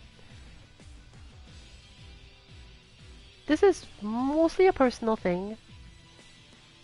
There are downsides to both methods, so pick what suits you. Can't avoid this fight. I challenge you. Get ready, fight!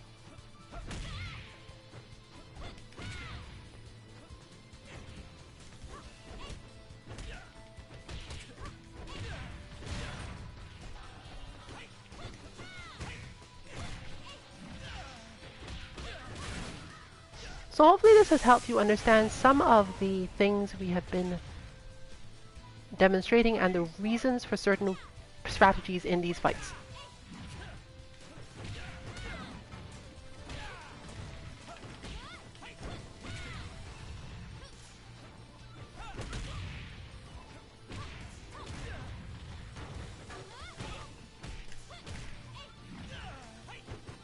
Basically, I am in no way afraid of whiffing something and taking damage at an opportune space for myself when I have advantage against Elliot, because my perception is, I can mostly either hold this character or not take too much damage if they choose to do something I'm unlikely to hold correctly.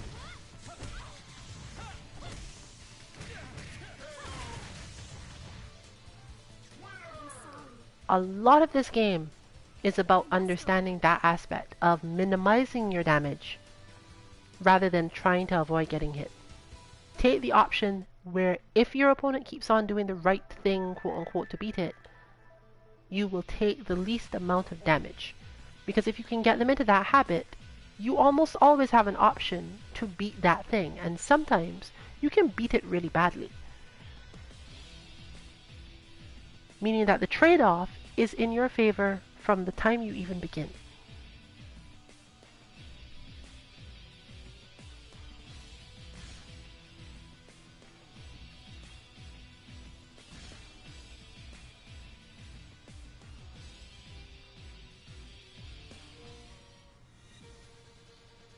Face your fate. I challenge you. Get ready, fight! Here I come.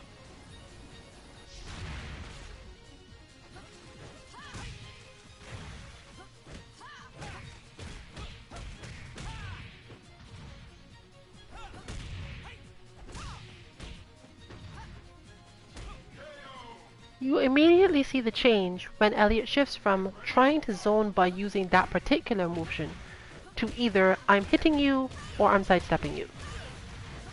I'm just going to more or less guess which one of those two things I need to be doing. But that's okay. Should I hit or should I sidestep? And that's all he really needs to understand about the Helena matchup.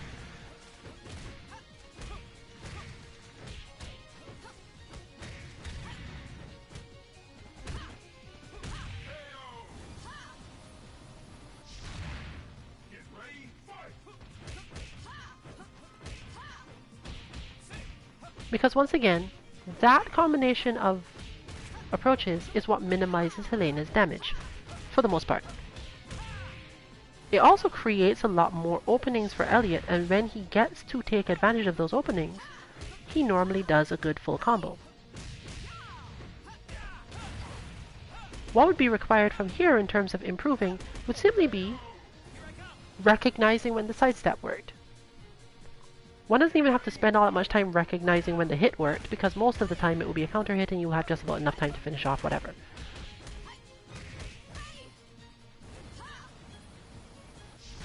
Of course, occasionally the hit itself fails, and that's just part of the match. Helena gets to do damage when you misspace yourself and your hit fails. But the rest of it is her trying to move through Elliot's zoning and him doing way more damage than she does. Not that it's not about the fact that Helena does less damage than Elliot in general, but that this particular approach, these choices of options, are minimizing Helena's damage.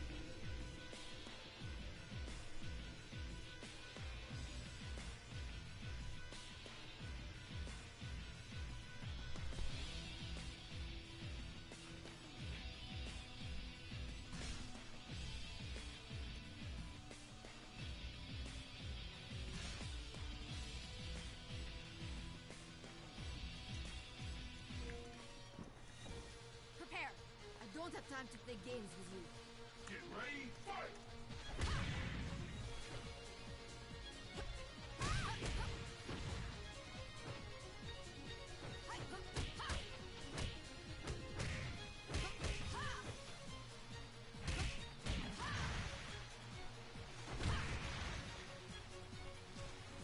So, again, rather than stress yourself about learning holds in neutral, remember that you can hold in combos, but generally not if the combo started from a counter hit. Again, you can do it, but it's harder. Notably harder. So, set up the situation yourself with a move, preferably one that is correct for the matchup. Hopefully one that will force your opponent to go for a punish with a hit, standard hit. You will take that hit and then immediately be able to go for a hold right after. Or your opponent will simply have to do less damage.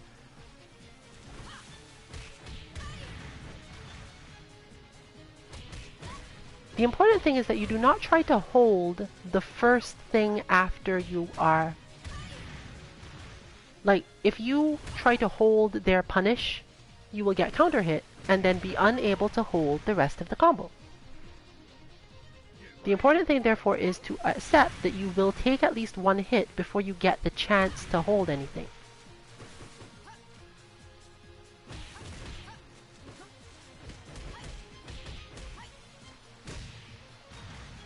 And that part is harsh on us because the timing for most people for holds is not conducive to being done when you're not calm. But obviously fighting games are not the calmest of things.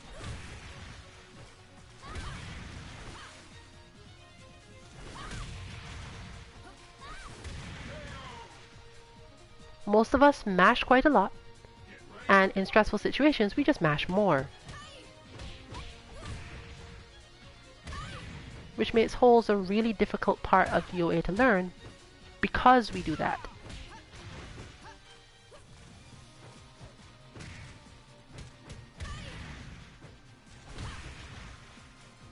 Similarly, you don't generally want to be learning to hold out of block strings even if you could recognize the move, because the block stun can be different and the opponent can delay certain ones.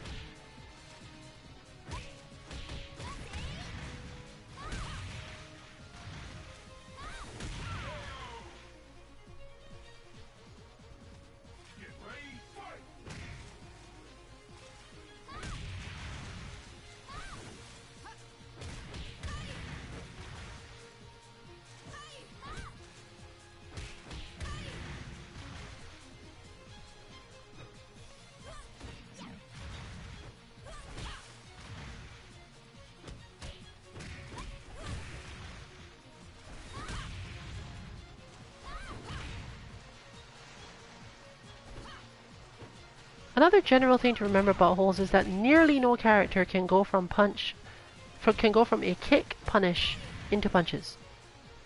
Again, this does not count for Kasumi. Match is decided.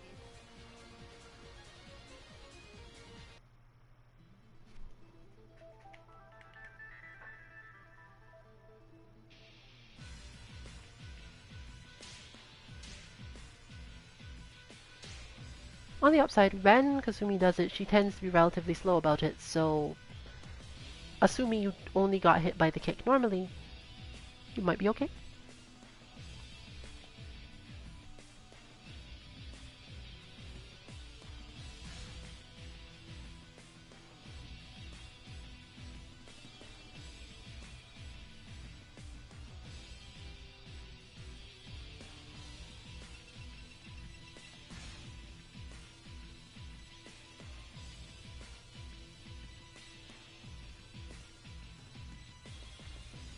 I can't avoid this fight. I don't have time to play games with you. Get ready. So close quarters. This is Kasumi's strongest button against Helena, period. But again, not because it's a good idea outright, because Helena has tons of options to deal with that button. The problem is that the moment she starts using those options, all of Kasumi's close quarter stuff gets way better.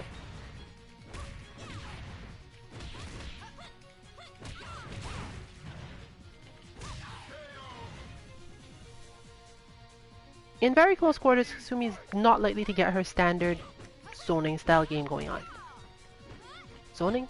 That's probably the wrong word. But she can do stuff like that. She's so confident that you will generally be close enough to a wall that she can just keep on doing more moves that would normally not be in range, and you'll wake up into them. She may even get setups for frame data where the move is hitting at the last moment and you just don't get to do anything at all.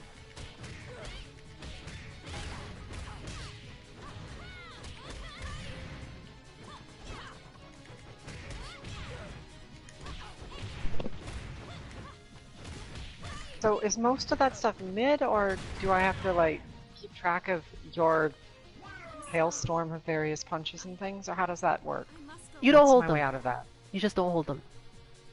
I see. What I can say is that most of Kasumi's lows are either not too damaging or can't actually be done that way. I'm talking about being able to use relatively chase downy moves or longer strings of combo, but those nearly never end in good lows. So you can just generally, as soon as you have been put in that situation, apply the Dragon Ball Fighters mindset, just block. Stand and Alright. mid-block.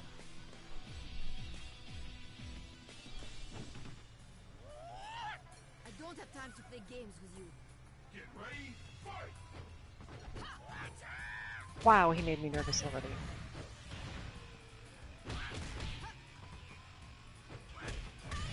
This is really laggy. Yeah, it's unfortunate. But this is actually really bad for your opponent, because Janli is hard to play in lag. He's an extremely linear attacking character, which means that if he can't see whether or not you're going to sidestep or whether or not you've done certain moves, he has very little chance of landing anything. He has a really good forward momentum and a really good,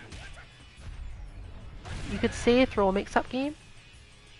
I'm not sure how to explain it because it's not really throw mix-ups, but rather that the positions he wants to be in, as soon as he messes up, if you haven't punished him correctly, he'll just throw you.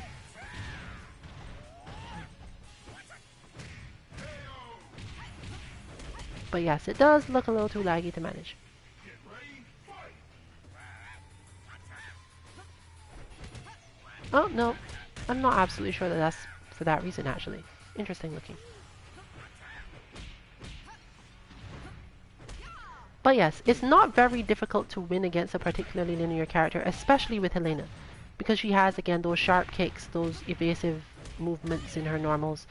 You can just literally guess and predict where your opponent is going to try to attack. And since 90% of the time, once Helena starts her own attack, she's no longer where she just was. Or her attack is really fast, it doesn't matter at all. So you just get to attack for free.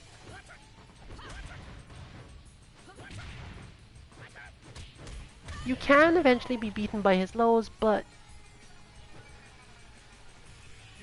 that is also not a really good method to deal with a lag situation with Janli. So I'm really saying that unfortunately this is way, way worse for your opponent than it is for you. Alright.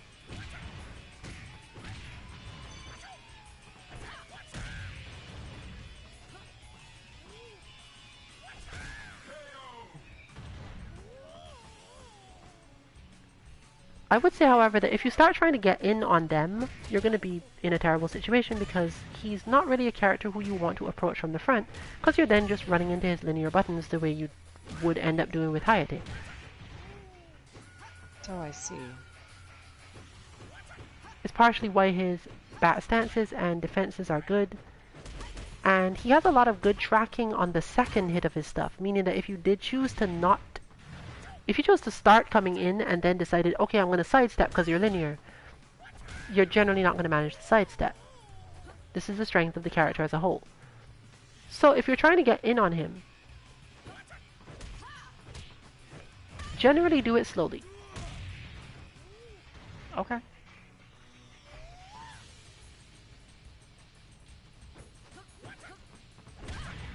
Because he's absolutely a character that needs to overcommit himself to very strong specific normals to keep you out. Meaning that as soon as he thinks you're close, he's going to do certain things. And those things are generally whiff punishable because they're linear and tend to get stuck out in front of him. And most of them put the hitbox in around the same place. So it's not too hard to deal with from there. Elliot, for example, can do this really easily in that particular matchup. But it doesn't look like they're going to be sticking with Janli after all. Unfortunately, Pi is just Janli but slower.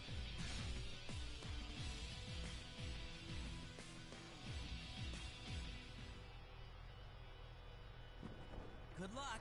So I'm not necessarily sure it will help. Get ready, fight!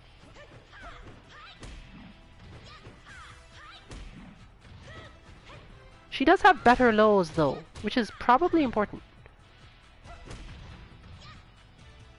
She also has a little less commitment to her normals than he does, but obviously less reach and damage as a result. This is why I would say that she could be considered slower. She's both less damaging and less likely to be able to punish in certain situations. Mostly because her moves don't reach though.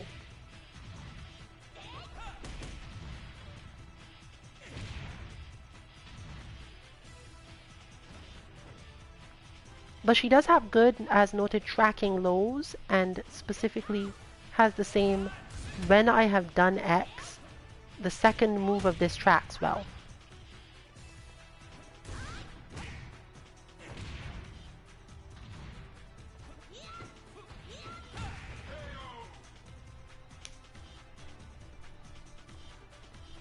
So you could, if you're familiar with the game and you understood most of the things I've been saying, you could just make the appropriate adjustments for that style of character.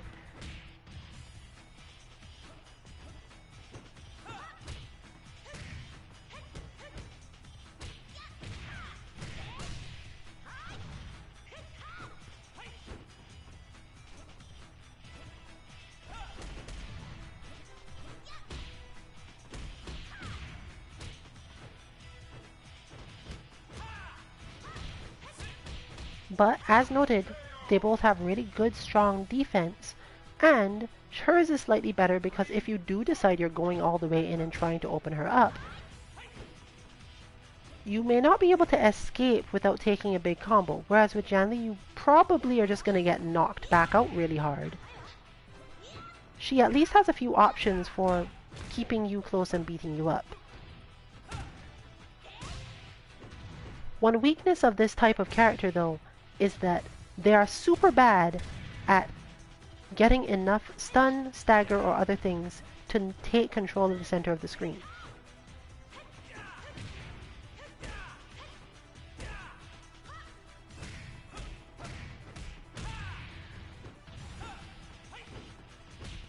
Meaning that against a character like Elliot, who thrives there, they don't have an easy way of making his life miserable by repositioning around easily.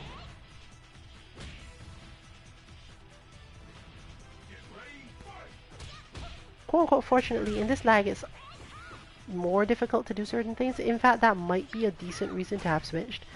If you still really wanted some practice, given the way the slowdown lag in this game works, as I noted, the situation was terribly worse if you were playing Jan Li. But Pi probably manages better in lag with the same game plan.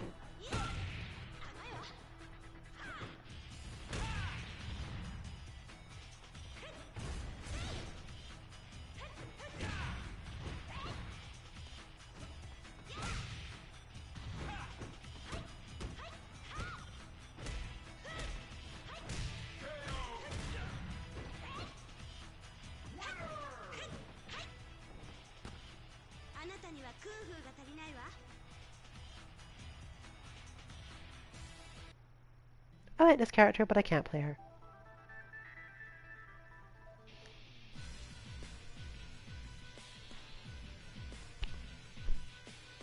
Her lows are too weak. Maybe I don't understand them well enough though, so I will look into that at some point actually. Now we're coming close to the end of our stream. And at the end of it, I will be leaving the lounge, meaning that you may have to search for someone else if you're trying to join it. This is probably therefore our last match of the night. You can still join up this lounge. If anything I've said makes you think you want to test some stuff against anyone you can see other than Kasumi, pretty much.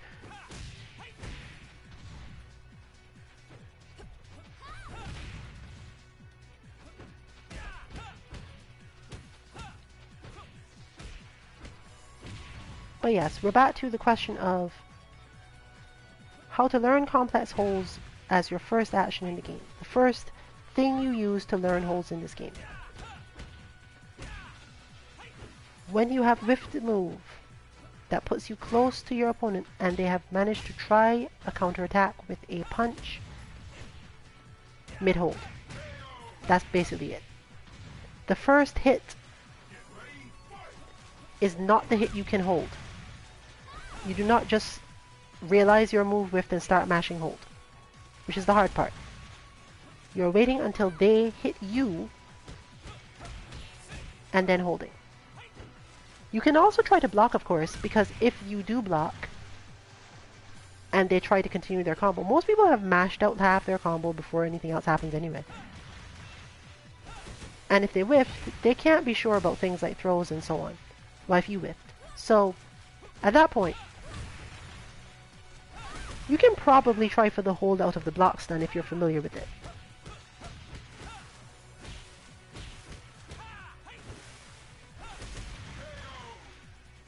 But holds out of block stun are not generally familiar things. Still, it's at the same timing, the same overall situation, so you should be able to mentally connect this scenario with a hold.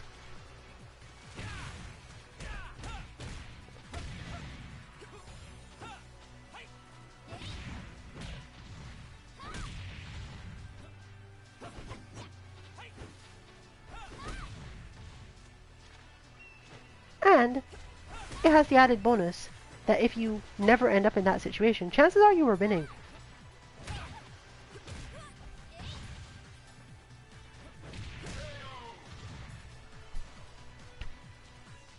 So it's an actual easy side mission mentally. If I'm not getting punished like that, then I'm probably doing okay otherwise. If I am getting punished like that because I'm whiffing moves or whatever, I get to practice my holds. And that's all you really have to think about. But do remember that it almost always must be you tried for a move, you whiffed, and your opponent went for a punch counter. Until you learn more about the game, this is your basic hold scenario. Because even against characters like Kasumi, where you still have to care a little bit about occasionally going for the high hold, you will at least learn quickly when that happens, and you don't have to think too much about the rest of it.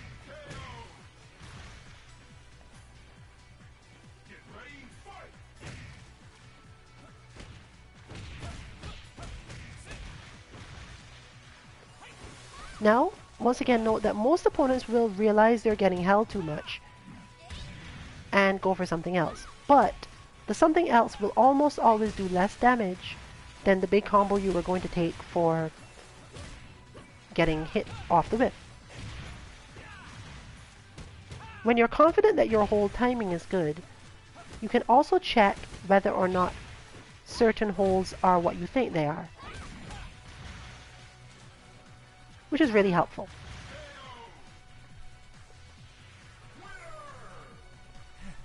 So use this to get your hold-based experience, since your opponent will get tired of being held mid and move on.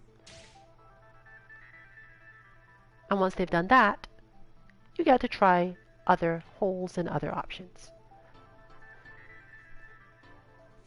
We therefore wish you good luck with any training you are doing. If we do have a stream from the New England FGC Balance patch tonight, we will be hosting it on this channel.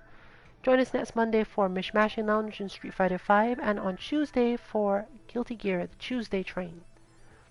Wednesday will be more Street Fighter V content, Sandbag Casuals, most likely Juri or Rainbow Mika with Just Fine. And Thursday, back to Kame House for more work on scrambles. The next Friday, hopefully, we will get some Dragon Ball FighterZ bot content, if we have luck with the development. But if not, we'll be back in the last round to look at a more complex aspect of the game, specifically baiting particular things, which this game is heavily reliant on. So, see you next week. Enjoy your weekend, enjoy your training. This has been Rillian for Team 2MK. Good night, everyone.